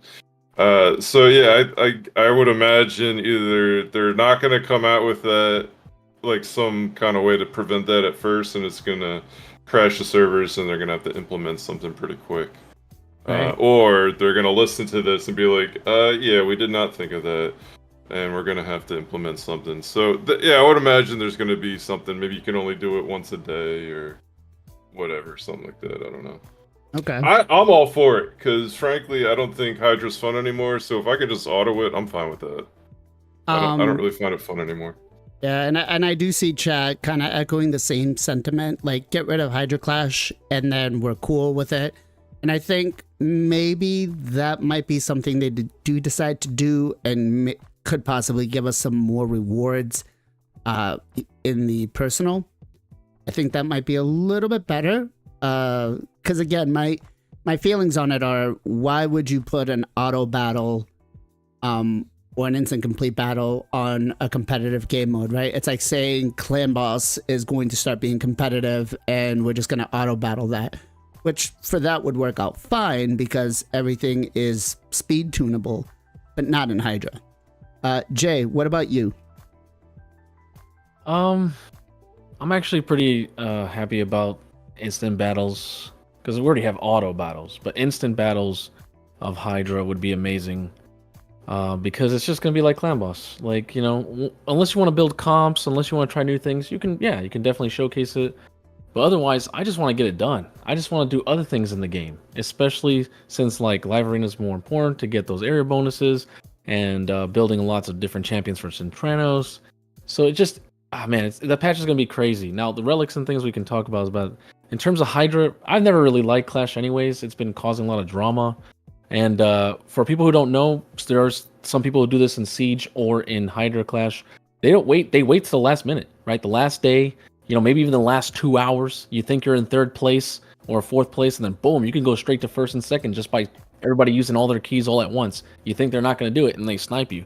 So that's a common thing, because not only has this been done to us, but we've also done it to other people. So it you know, player doesn't fix, I guess, the different things. They just allow it, so people are going to do it if it's allowed in the game. So yeah, that's going to be crazy if everyone, like 30 people, are literally just instantly all keying and go from 5th place to 1st place. That's just going to be crazy. So don't like that, but I guess that's something we're going to have to deal with. Yeah, I mean, I hope they give us extra chances to try our key. I hope it's not just a one, hey, you instant battled, sorry, kind of like Clan Boss, right? Right. A lot of people do a one key on Ultra Nightmare, but for some reason, sometimes when you do the instant battles, you might not. If you don't have a good team, you might get like 69, 70, right, on Spirit Affinity. So most people have a one key, but I'm just saying some players can't. They notice it on instant battles. So hopefully, Hydra's already nerfed in terms of damage we're doing and stuff like that. But maybe with the new changes that come back and stuff, and maybe we'll be a little bit better. So instantly, Hydra will be, and generally for all players, will be a lot better. I love it. If I can just go in there, finish it in within 2 minutes, and I can go do something else, that's gonna save 30 to 40 minutes of my time. That's amazing per week. I'm not opposed to doing the auto battle. Or the instant battle. I'm just opposed to doing it in a competitive mode because there's, especially with this, where there's so much freaking RNG, right? PJ, what about you? Yeah, I got lots of thoughts. So initially, I didn't think they would ever do instant battle for Hydra because of the RNG factor. So then when they announced it, I was like, okay, well, are there gonna be free regroups? If there are, how many? Cause I thought like, okay, Billy's just gonna try it. Nope, don't like it. Try it. Just redo, kind of like what Ken was saying until they get a score that they like, which I think would be not good. It's also interesting because they just lowered the turn count to try to make seem like people to want to do it more, and then they add this instant battle to make people seem to, I guess, do it instantly. So that was kind of interesting. But yeah, it's scaring me, especially with teams that are running like single target provokers. Like if you're using Wixwell to help you with provoke, if you're using Royal Guard or Hush to help you with provoke, and you auto it, like there's no saying that they're gonna provoke the head that you need. So if you thought your damage was down after these rebalances, like with the auto, is gonna be, I think, even worse. It's gonna be, I would assume cheese would be most likely down just because we know how the autoing and the AI in this game is. So unless they really fix the AI and like make it so, okay, like the provokers are gonna, like single target provokers are gonna provoke the provoke head, and we're gonna, there's no provoke out, we're not gonna use the provoke. Like they'd have to like seriously, I think, change and help the AI to make it work. But yeah, I don't know, especially with Hydra Clash and a competitive game mode, I don't really like the idea of auto battles. Like I like the idea of saving time, but I don't know, it scares me for Hydra. Yeah. Let's go to Zero. Yeah, so y'all raised some awesome points. My initial gut instinct was we have to be able to run it multiple times, right? End of story, because especially the reflection, I had to run my brutal key 3 times this week because like the first time I got dropped like halfway through the fight and like completely nerfed my damage. Up, reset. Then something else happened and I was like, up, reset. And but then I got my run and it was fine. It was, again, the RNG in Hydra. And I will say, I've always preached they do need to buy back time. So I don't know if we're necessarily buying back time, but they're shifting our time to the new boss, which I think is really good. Hopefully they know the mechanics and stuff. I'm not gonna hold my breath on that. In terms of their play testing, I know we joke about that, but and then they are putting Clash on that, and a lot of people are saying, oh, that's bad. I'd honestly almost rather them remove the Clash from this one, maybe buff up, because they did add the rings in so that everybody can get rings with the 1.2 billion or whatever. So maybe they could buff up those rewards to compensate the first through third place, whatever, and get rid of the Clash completely from Hydra. And then that kind of kills 2 birds with 1 stone. And then let us instant and move over to the other, and then hopefully they have a better opportunity to implement the Clash in the Manticore. Right. But yeah, but I will say one final thought is I do like that once I know some other content creator, I watched a video, like it might have been Nubs, like once they implement something into the game or they code a mechanic into the game, they can use it in multiple areas of the game, and so they have coded in the limited scrolls in Siege, right? So like we can do a battle, and we have two opportunities to rebattle if we need to, potentially. So hopefully if they are going to limit it, because I think people will be smart enough to just run it a million times if there's no limit on it, and like, okay, I got the 1 billion key run versus the 300 million run this one time, whatever, and get a huge drastic whatever.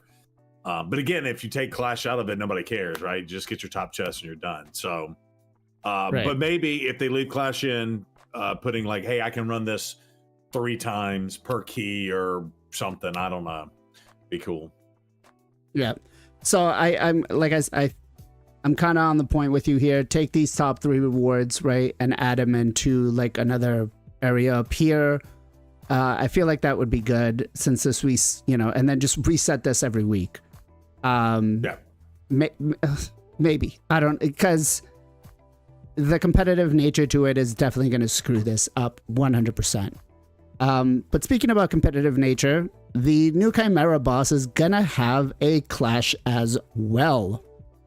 And yeah. I don't know, man. I feel the competitive, they're trying to make this game too competitive. Like, we really need just more enjoyment, right? The new competitive mode for the Chimera boss is, if they use the same template that they did for Hydra, I think is going to be a fail. And this, this could very well be something that makes up for all the shit that they did with Hydra. That said, Ken, are you excited for the Chimera boss to have a competitive game mode in it? No, man, like at least on the Hydra, like we got some experience. Hydra Clash released it like maybe 1 year later. And this one looks like it's going to release on the day 1. And yes, to answer your question, it has the same template. There is a damage multiplier as an extra. Chimera clan boss going to have some missions. So like land like decreased defense, attack the target under decreased defense. So trials actually, this is what they called it. Yeah. And each trials has a multiplier. So more trial you successfully finish, you are going to get more multiplier. Okay. I don't know, man. Your how to say that? Your focus is not only dealing high damage and survivability. You are also need to be focused trials. The boss already looking super complicated. Like there is a 1, 2, 3 form plus 1 ultimate form, and each of them has a different abilities, right? We have to remember all of them. There is RNG elements, there is etc, etc, etc. We have to deal for all of them. Then we also try to do it twice at the same time. Like, I don't know what they are doing, man. Like, why they are making everything so complicated? It's a mobile game. You are not Baldur's Gate. Just be chill a little bit. I don't know. Like, I really don't know. And it's funny too. They showed the Trund on their showcase video. Man, I'm telling you, she's gonna one shot this boss. They are trolling us, man. They showed the Trund, bro. I saw her. I know. It's gonna be an interesting time with that one. That's a chat. What about you guys? Are you for the competitive game mode in Chimera or no? Gestal, what about you? Yeah, I think they probably should at least give us some time with figuring this thing out. Now, I'm obviously not opposed to like getting free stuff if everyone who's involved gets stuff. Like, you can't get mad at that. But a month or 2, I think, just to get our feet wet would have been nice. But whatever. I kind of look at it as hopefully at least you get some stuff out of it.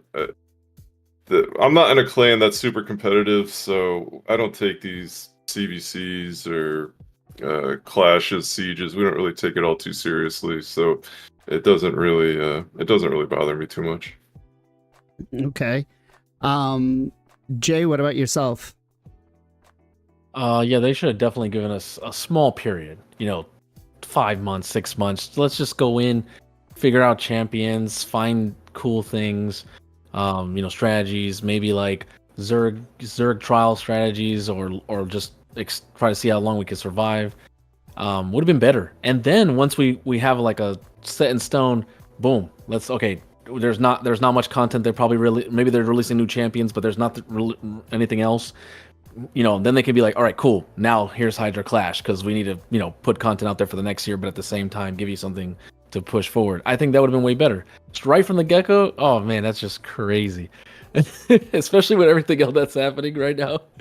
Oh man. Hopefully we don't know the numbers or what's in the Hydra Clash, but hopefully it's it won't be as bad. I think if they're gonna make it, it's the third boss, right? We've been waiting for this one for a long time, since before Hydra, so they have to do it right. And we'll talk about, I guess, more about everything else that it gives you, like relics and stuff later on. Right. PJ, what about you? Yeah, so I was watching the initial video off stream, and I was watching. I was pretty happy. I was like, okay, smiling. This is pretty cool. I thought trials were a pretty cool idea, like a little mini game. And then they mentioned Chimera Clash, and I was like, oh hell no! Like, this is not what we need right now. Like, again, like, if it was in the future, 5 months from now, after like we get a basic understanding and how the game works, but throwing it in right away, it really kind of made me upset. I was looking to get away from Clash, from Hydra Clash, just having like some PvE stuff, and they just seem like they always ruin it with like the competitiveness. I do like competitiveness. I mean, I'm in a top clan, but it's how they implement it is always the scary part. And when I first saw that, I was not a happy camper. Okay. Zero, what about yourself? Yeah, I think I'm in agreement with what y'all are saying. Like, let this come out if it's like a January release, and then maybe the June or July release, implement the Clash. My biggest concern about everything overall is how complex and complicated the Manticore fight's going to be, right? So it's going to be ultimate form, and then 5 turns, up to 65 turns, and he flies away or whatever. But he's going to alternate his forms, and it looks like each of the forms has a different mechanic, and you're going to need certain different champions for that. So I'm more worried about them successfully implementing that and it not be broken than I am about Clash. I think if they release that, Clash is just a downstream effect of how broken or crappy the experience is going to be anyway. So ideally, if they're listening to this or may hear this, like, really make sure that's right and give us at least a 3-month buffer minimum, or you turn on the Clash mode, because if you release this thing and it's as broken as what you just did to Hydra, and you put the Clash on top of it, like, that's a poison pill, honestly. That's my 2 cents. I don't know. What do you think? So I'm not a fan of the competitive nature in that game mode, especially right off the bat. I was never a fan of the competitive game mode for Hydra Clash. Again, it just feels like it's just too much, right? Especially, like you guys are echoing, this new boss is going to take us time to figure it out. Hydra is not speed tunable. I don't think that this new boss is going to be speed tunable at all. And then the other question is going to be, when's the reset? It sounds like because there is going to be a Clash behind it, that it's going to reset weekly, like Hydra. So you'll have your difficulties. But I'm not a fan of it. I hate the competitive nature on Hydra, because when they do things like this, it just kind of breaks the game. Like, I would love to see more of a competitive nature in something else. But that could be discussed at a later time. That said, we are running short on time, so I do want to get kind of into some of these things here. So we've got relics that are going to be coming in. And one of the things that I've been hearing from the community is that they're making the game more difficult to understand, right? And Raid is already a complex game. I mean, me and Jay already had a discussion on this, but relics are going to be able to do an extra kind of passive event. And then on top of that, we have some other things here, which are going to be the stones, and those stones are going to deal or do more things. One of the things I do want to highlight here is one of these has a turn meter effect increased by 10%. Now, I don't know if the stones are going, or if the relics are going to have all different ones. So if it's going to have like the square, the diamond. It looks here like we can do 2 of each. I wonder if the turn meter control one, if we can use an epic into a rare or a rare into an epic one, that's 20% more turn meter that you would get on top of the already kind of, there's another one here. Here we go. Whereas heals and turn meter increase effects applied to allies boosted by 15%. That's going to be kind of nuts. That said, relics, just what we currently have on him. Are you guys for this or not? Is it too much? Let's go to Zero first. So first of all, I'm gonna give a shout out to Bronco and Sam. So we're gonna let Bronco figure out the new clan boss, and we're gonna let Sam crap all over their decisions on their videos. So shout out to them on the YouTube side.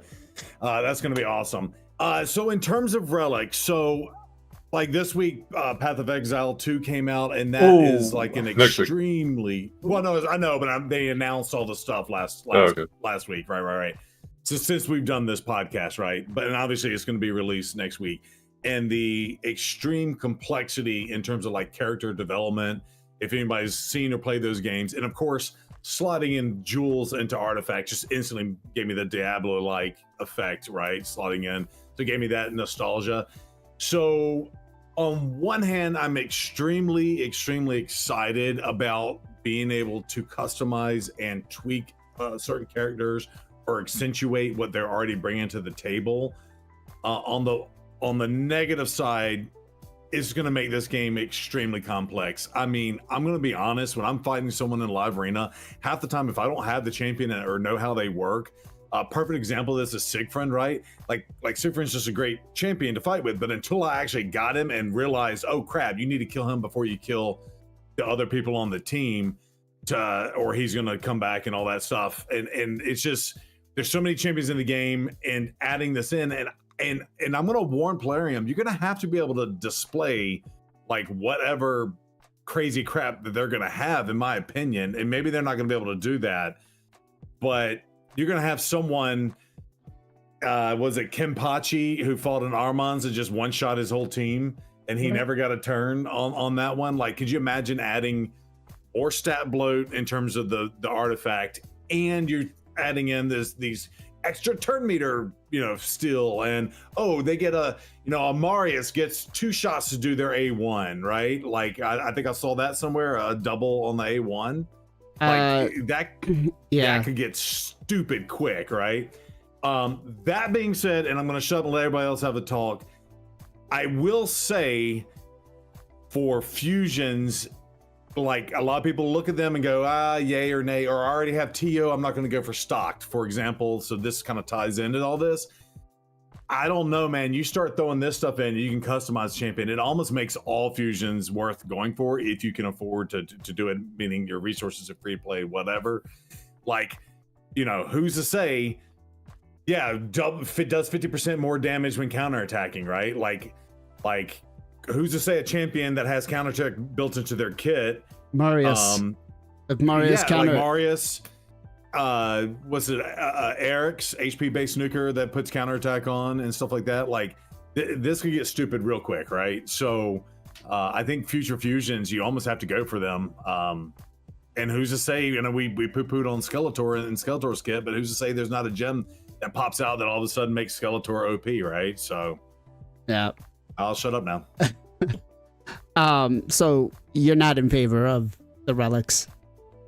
I'm in the middle. I'm pro. This is cool in terms of like in-depth game, but I'm con because it's more in-depth game that you're gonna have to figure out how to counter and stuff. If you don't do live arena or whatever, you're not gonna care about this as much. But I don't know. I'm interested because Gestal's the live arena guru here. I'm curious what he thinks about this. Okay. Yeah, no, I mean, some of these things are a little concerning, again, more because it just makes the game already complicated. And, I've had the discussion with Bronco and a lot of other people where we as veteran players know and understand the game, and we can adapt our play, our how to do everything because we already have a baseline concept of the game. But most of the players coming in, like, have no idea what's going on. Again, you know, you have people that, if it wasn't for the cookie cutter builds that we put out on YouTube, a lot of them wouldn't even know how to build a clan boss team, right? That said, PJ, where do you stand with the relics? Are you for them or against them, or kind of in the middle? Yeah, so with these kind of games, there's always going to be power creep. You got to expect that. You mean Mythicals wasn't enough? No, because the Kraken's whales most of them have blessings for a lot of them. So it makes sense that they're going to do more power creep. I like the customization. It might have been too much to add the relics and the gemstones. Maybe just add the relics and then add the gemstones at a later date. And as far as players understanding it, early game players, people that are just getting into the game, are probably not going to be doing this content, so they probably wouldn't have to worry about it. And then if you're mid-late game, you either kind of understand the game or you don't. If you understand the game, then you just have to read what these things do and you'd understand it. If you don't understand the game, then you're not going to understand this as well. It's kind of, you have to ask for help, and that's kind of just how it is. It's definitely going to make it a little bit more complicated. I've played Diablo 4 a little bit, and I definitely get that feel for, like, with the gems and the relics. I like the customization. Maybe they could have held off on the gemstones a little bit and just the relics for now, but it'll be cool to see what people can come up with all these different like options now. This one I find very interesting here. Every time the wearer is revived, decreases all incoming damage by 10%, stacks up to 30. Imagine that on a monkey. That'd be kind of dumb. Yeah. You know? Jay, what about you? And I because I love Annie Elf, or excuse me, the Little Miss Annie. Can you imagine doing this with a Valkyrie? Oh my god! And then just making her just go OP.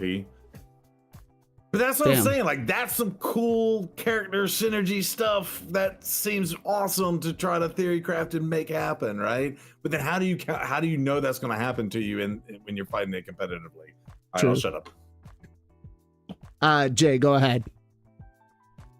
Oh yeah, so when I saw the relics and I saw the customization of putting these materials, I was like, wow, yeah, it does give you kind of Diablo feel. It does add more flexibility, and I think that's one of the reasons I got into Raid. Right, I was like, wow, I thought it was just gonna be a simple gacha game because I came from like playing your typical anime gachas on mobile. Played Raid and I was like, whoa, this is pretty cool. There's so many gear sets, so many champions, and even back then when there was less. And I was like, it's not like cookie cutter, you have to use only this. You can use whatever you want. And then eventually we learned it's not about the gear set. You needed the stats to get the job done. And then later on, you can do both. So this is going to be really cool because it's going to add more diversity, right? Because you know me, I don't like cookie cutter stuff. I don't build unkillables. I don't build block damage. I mean, I can, but I don't do it. I don't enjoy doing it. Just like I don't put stone skin in all my champions. I don't enjoy that. So it's cool to see different ways we can play the game, and not only PvE but also PvP. So I think it's hopefully if they do it right, you know, and I hope it's not something you can buy. I think it should be something that should only come from my Chimera. You might be like, well, what about early game players? Maybe they should just give it as a login. Maybe after a certain amount of time, give a little bit, right? And also, like you're showing there, the fact that you can use multiple materials and it doesn't have to, it increases your chance if you use a better one. That's really good too. I didn't expect them to do that. I honestly thought it would have to be like all the best of everything to get the best of the best. So pretty happy about the rarity chance. Yeah. So this is probably one of my more favorite features on this. The only question is, and I'm sure Ken's gonna get to it, is will we still get 5-star gear out of this? But Gestal, what about you, man? How do you feel about the relics? My first thought is, how the heck are we gonna know what procs? Because already right now, I'm like, was that a mastery? Was that a blessing? How did that happen? So that made me like from the arena side of things, it definitely makes me a little nervous, but it's exciting too, right? Like I said, I just grabbed 3 6-star souls, like pretty much. I mean, I'm working on a couple other. Obviously, would like to get more 6 stars, but like my core live arena guys are all at 5 and 6 star right now. This is another thing to work on, I guess, and they kind of have to do it because I don't have. I have a big account. I don't have like a Kraken account. Those guys have had all this stuff done for a year, so they've been like chomping at the bit for this type of thing. But for the rest of us, it's definitely intimidating. The one thing I absolutely like about this is it is done through the Forge. It's not some YOLO fest in shards or soul stones. So I like that they implemented that. That made me feel a little bit better about it. Obviously, it's coming with the new clan boss.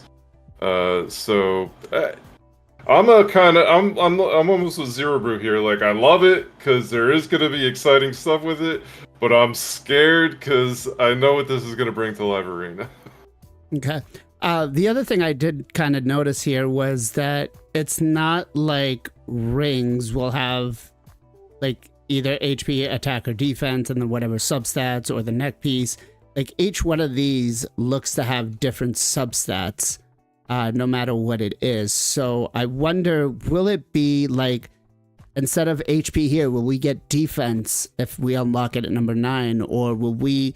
Because, you know, for this one, the hollow hit one, you unlock 3 speed at the start, but on this one, you unlock 15. You unlock speed on level 15. So I want to see, like, that also has me a little concerned on how that's going to work out.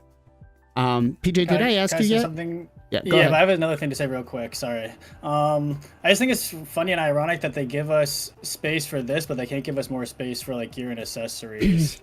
Like, where is this space coming from? Good call. Well, They're pulling out their ass or what? Like, how is that happening? Don't forget, you're also getting 2 more gear sets from the new and boss. that as well, yeah. So yeah, I found that very funny. And then the other thing is in the future, I bet we'll get like a dungeon or something where we can re-roll these, get dust or something for these. So be on the lookout for that.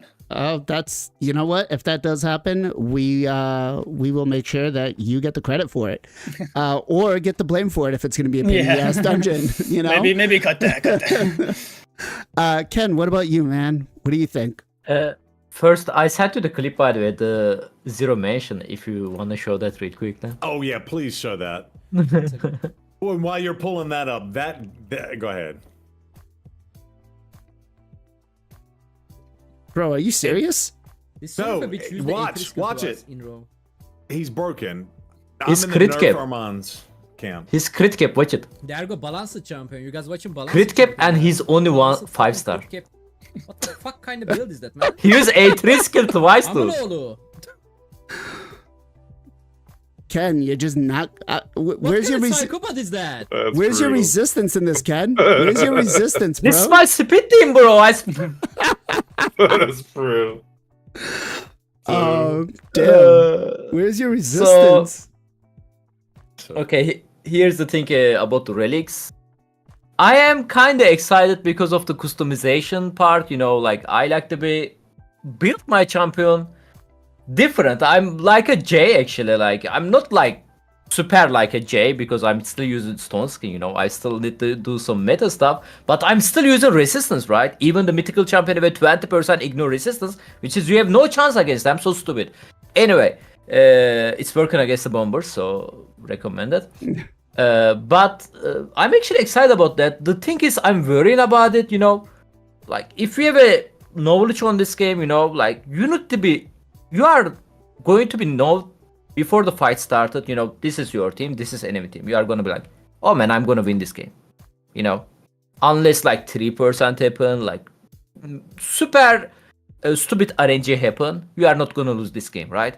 Now, nothing is 100% anymore because enemy can behave like these relics, increasing their chance of they getting extra turn, you know, filter meter bonus, stuff like that, which is I don't know, we should be is there a way to know before we enter the game? You know, we can see the enemy blessing, right? It's showing on the before we enter the game, and we are like, oh man, this dude has a all the 4 champion have a 6-star ship. Like if I try to use my skill on them, like debuff, I'm gonna get a ship. Like, you know, like it's gonna happen unless you have a pinpoint set, of course. I mean, if we are going to see that, you know, or relics as an icon there, sure, maybe we can prepare for it, right? But if this is not going to show us, how we are going to be know which gemstone they are using, which relics they are using, it's totally going to be RNG now. Like, yeah, so especially I'm excited about the platinum reset. Actually, it's going to make a lot of fun on the platinum reset and Liverin as well. Without knowing any of those. Yeah. Can I just chime in real fast? Yeah. Specifically for this one, like this would be awesome on a Rotos, right? Because you get the second turn if you hit with A3 and kill. Yeah. But I just had the thought against the super Krakens, right? Like maybe these will help bring the non-Krakens up to at least counter what they're doing. Because, you know, half the time you fight and then got, 4 mythicals and a whatever, and they're plus 4 stars and whatever. Maybe stuff like this will help us counter that. You think so? Because most of these resources will be acquired through Live Arena, Siege, Chimera Boss. So they're gonna have them too. Yeah. But I mean, again, imagine this on a Rotos though. That second hit is going to be 20% more damage. I mean, you're marking 2 people on their team potentially, right? So I don't know. Yeah, it's gonna be. I don't know if it's gonna even out the playing field for us. But the other thing here, and as I did get a pretty bad picture of it, these don't look like you're gonna be selling them for silver, guys. These are gonna look like you're gonna be able to re-roll the same resources into getting another one. And I actually kind of like that. I like being able to, you know. We're probably not going to get what we invested in them. We'll get a much reduced resource out of it, because they kind of did the same thing with the souls, right? When you're upgrading your souls to a champion, you get something back. I like that. I like that way of doing the crafting. But I'm curious to find out, what do you guys think? Should they be selling for silver, or should they be selling for, you know, re-rolling items? Zero. Can I continue really quick? Oh, sorry. Yeah, go ahead. My bad. So the only one thing I really want, I hope they are not gonna do that. You know, okay, we got a relic system, customization is awesome, right? But can we just unequip them? Give that to different champion without any cost. You know, whenever we want. You know, like can we not like, you know, if we want to change the blessing, 300 gem. If we want to change the master, it's 150 gem. If you want to change the gear, Jesus, like my God, man, like if you have like 6-star gear, all of your pieces, it's more than 1 million, I believe, 1.5, right? Yep. Dude, please be free. I'm gonna give you the answer to that one, and the answer to that one is yes. You will be able to do that every 3rd week of the month, where you can just get a free gear removal. Zero, take it over. What was the final question? You know, are you for them selling, or you turning them back in to be able to get more resources? Yeah, I've been fortunate enough to reach the point where silver doesn't mean anything to me right now. So I do like the fact that they kind of have this with the Altar of Souls. I think the exchange rate is extremely crappy, but I kind of like that mechanic. And I think especially if you roll some of the early stuff and it's like that 2-star rare and whatever, because there's different qualities. Like obviously you're getting closer to end game, you're going to want the 4-star mythical, star legendary stuff. So to be able to sell the crappier pieces and get better pieces, or be able to craft better pieces, I think that's great. So I'm all for that. Good call on that one, Claren. Okay. PJ? Yeah, I think it's generally good to put it back into what you're doing. I mean, silver is, I would say, an issue in this game, but I don't think the main way of getting silver should be by like selling and crafting these new relics. And it's probably gonna be pretty hard to get the materials, so going back into itself is I think pretty good. Okay. Jay? Yeah, definitely a must since it's rare. There's no point. Don't give me silver, something that's that rare, especially unless you're gonna give me like a few million, right? And they're not gonna do that. So just give me back the resources. So it's a good call. Okay. Gestal? Yeah, I like the resources. It's probably gonna be hard to get these things, so it gives you another shot at it, kind of like the Soul Stones too. So I like it. Okay. And Ken? Yeah, I agree with the Gestal, like a soulstone, like you said. If we don't like the soul we pull, we can sell it and we can get some resources back and we can try to buy and try to pull again. I'm totally fine. Okay. All right. So with that said, real quick, let's touch up on the Chimera boss because he looks interesting in one hand and scary in the other one. Prior to us knowing, I had asked you guys how excited you were, and most of you seemed to be pretty excited about the new boss, but we were a little skeptical on how they were going to introduce it. That said, now that you've looked at the skill kits, you've seen what he can do, are you still excited and want this new boss as much as you did before? Ken? Oh, man. Like it's like an Amuse, right? But Amuse has a 2 form only, so you are like, okay, this is what he doing on the first form, all right, okay. And the second form, okay. Man, like he have a 4 form, bro. And his ultimate form, as you complete some of those milestones, gets harder and harder and harder.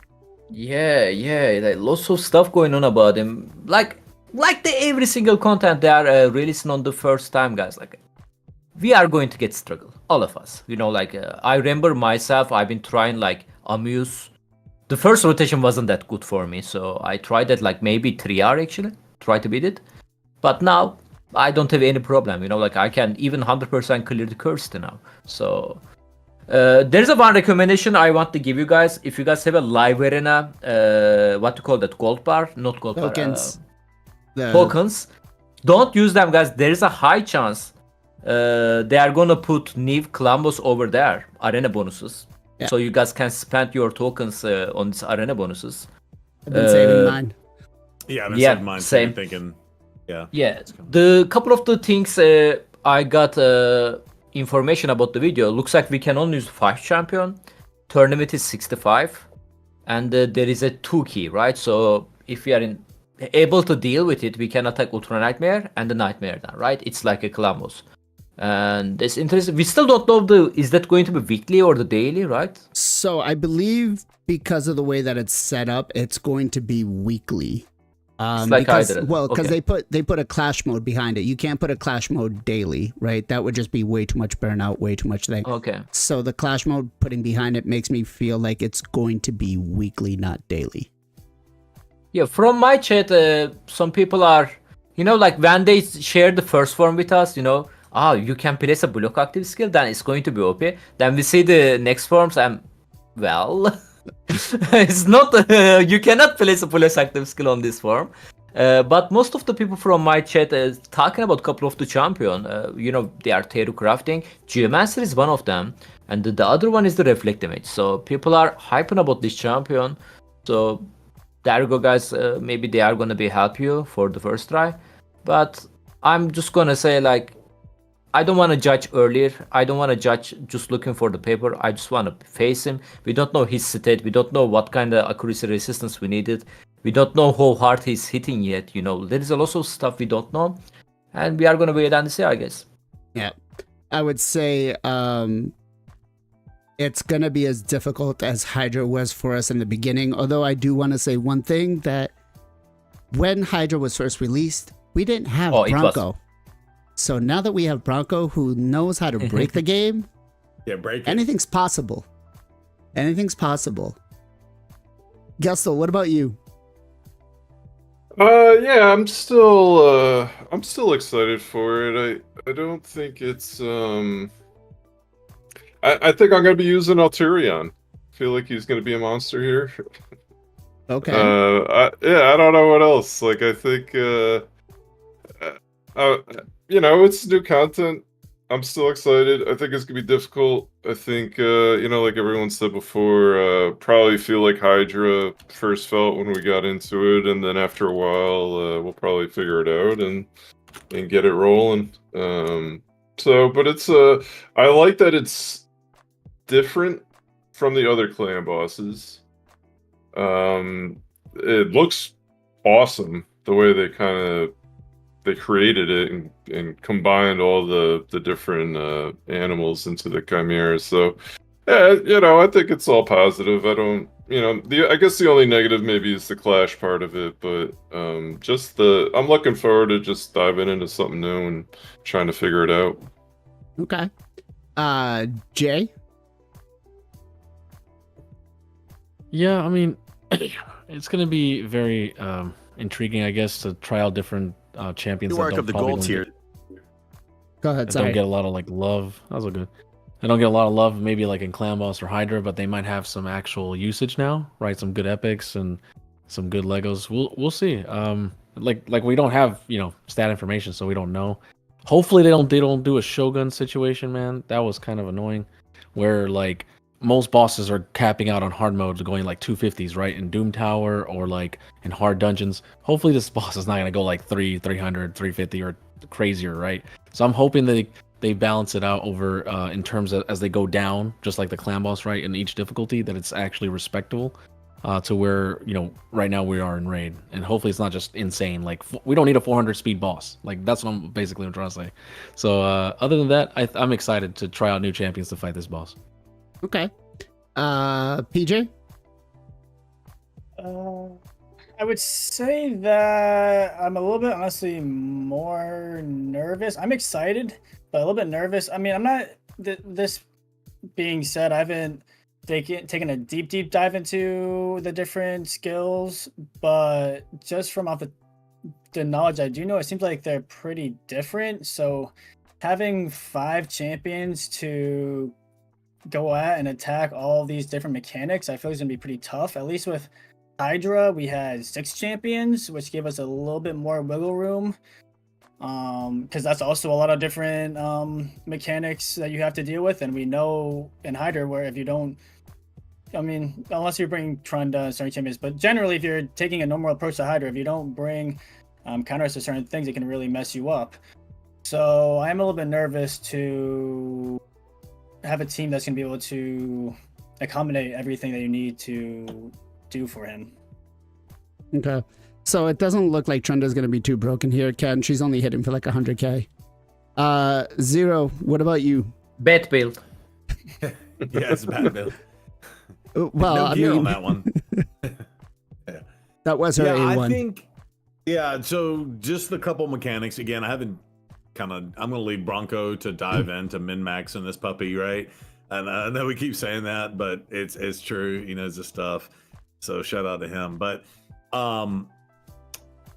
I think just on paper, looking at it, first of all, I like the fact that they do this. So I feel like if you aren't going to kind of do the game within the game to get these relic whatever things, lack of words here, but it sounds like the boss is going to ramp up and get extremely hard as you go. But like if you're an early game player, it seems like it's still approachable if you don't necessarily need to go for these right out the rip. So you kind of fight it in its base form and just kind of let it ramp up. I think that's an interesting mechanic, so I'm excited to see how that kind of goes. And I do think it'd be cool to play the game within the game. That's probably more exciting to me than Hydra ever really was, like building out teams and stuff like that. And then the other thing is just on paper is any of the champions that bring a protective either debuff or protected buff just got even more important. I'm thinking Elytra, Blade Master. I'm thinking Morrigan. I'm thinking Carnage. Champions like that kind of have it built into their kit and or protection set may be really key as this thing switches forms, because it's going to be really hard to time out the different things with only 5 champions, right? And the different forms and what's going to work out. But having that protected one so he can't steal it or whatever may be awesome. So that's basically all I got. Okay. Looks like Timid might actually be useful here for you, Jay. It just makes me wish I'd gone for Timid, but I actually just recently pulled him. But like I'm honestly skipping champions now you never know with what's coming out in the game. Right. Makes you definitely double think about fusions and stuff like that. Yeah. But it's going to be a wild and bumpy ride. We definitely have a lot more things to discuss. Next week, I want to tackle the quote-unquote mythical champion that they're giving us, who looks a little bit like a joke, and do a little more deep dive on the Chimera itself and some of the things that maybe we had missed. So you guys have your homework out there. That said, Ken, where can everybody come and find you? On the Twitch and the YouTube, FinalKenpachi. You guys can find me every single day on the streaming at the Columbus reset time. Thank you. And on the Sunday exclusive here. PJ, where can everybody come and find you, sir? MXPJE on Twitch, kind of YouTube, but mostly Twitch. We stream pretty much every single weekday, 2 times a day as much as possible. We play Raid, other games as well. Come chill, stop by, and say what's up. Awesome. Jay, what about you, sir? Where can everybody come and find you? Everyone can find me at YouTube and on Twitch.tv at JairStar3. All right. Gestal, what about yourself? Gestal Gaming on YouTube and on Twitch, and in about 2 hours I'll be pulling 150 primals on the main and 15 on the free to play. Awesome. Come out, check it out. And Dabmaster, what about yourself? Dabmaster. All right, you can find me at Zero Brew on Twitch every Sunday, Tuesday, and Friday evenings, 8 p.m. Central Standard Time. That is at Texas time. And actually, I have 3 YouTube videos in the works that are coming out. I don't pay attention to YouTube as much because, again, Twitch and YouTube are 2 totally different things. But I do actually have 3 that are coming out there. So please follow me at both. Much love. Awesome. Ken, what you got for a shout out for me, bro? I like to shout out a little bit different today. I like to shout out Gear Grinding Games, the developer behind the Path of Exile. Path of Exile 2 is coming next week, and I'm super excited about that. Like, this one of the best developer in the world. Like, I really love Path of Exile original one, and they are really doing it good, man. Like, I can't tell you that much. Like, super excited. Yeah, we actually lost a content creator from Raid Shadow Legends. We lost Mr. Burrito Slayer, who I really enjoyed his content, who's moving over to Path of Exile. So I wish him all the best of luck there. And hopefully, you know, yeah, he's leaving the content creator program. Yeah, sad day. Gestal, what about yourself? I'm gonna shout out my man TM Surfer, even though he's playing World of Warcraft right now. But he's done a ton of raid throughout forever, man. He's been streaming for a long time. Go check him out over there in Portugal. My man TM Surfer, awesome dude. Awesome. Jay, what about yourself? I'm gonna shout out Ottawa Gaming for putting lots of new content for the new Legends Rise that released, and he's been working pretty hard on it. And since Kenpachi went with a gaming company, I'm gonna do one too. Shout out to Kuro Games or Cooking Games for releasing almost one of the best mobile games this year, and they've been nominated for Mobile Game of the Year. So Raid definitely needs to, put a lot of work for 2025 if they want to compete. What game did they put out? Wuthering Waves. Wuthering Waves. Okay. PJ, what about yourself? What you got for a shout out? All right, we're going to be shouting out Nicholas Raids, another awesome Twitch streamer. Been playing the game for a long time. Does some account help, account takeovers. He also does some cool like live arena epic tournaments on his account. I think people like pick the champions and then he battles people. It's pretty cool. So check him out, give him a follow, and good dude. Definitely agreed. I've watched him a couple of times. Love his streams. Zero, what you got? Yeah, so we got to shout out our boy Bronk Cat Herder. I know we've shouted him out a million times on here, but he's been putting in the grind on the YouTube side. He's been streaming on Twitch like crazy.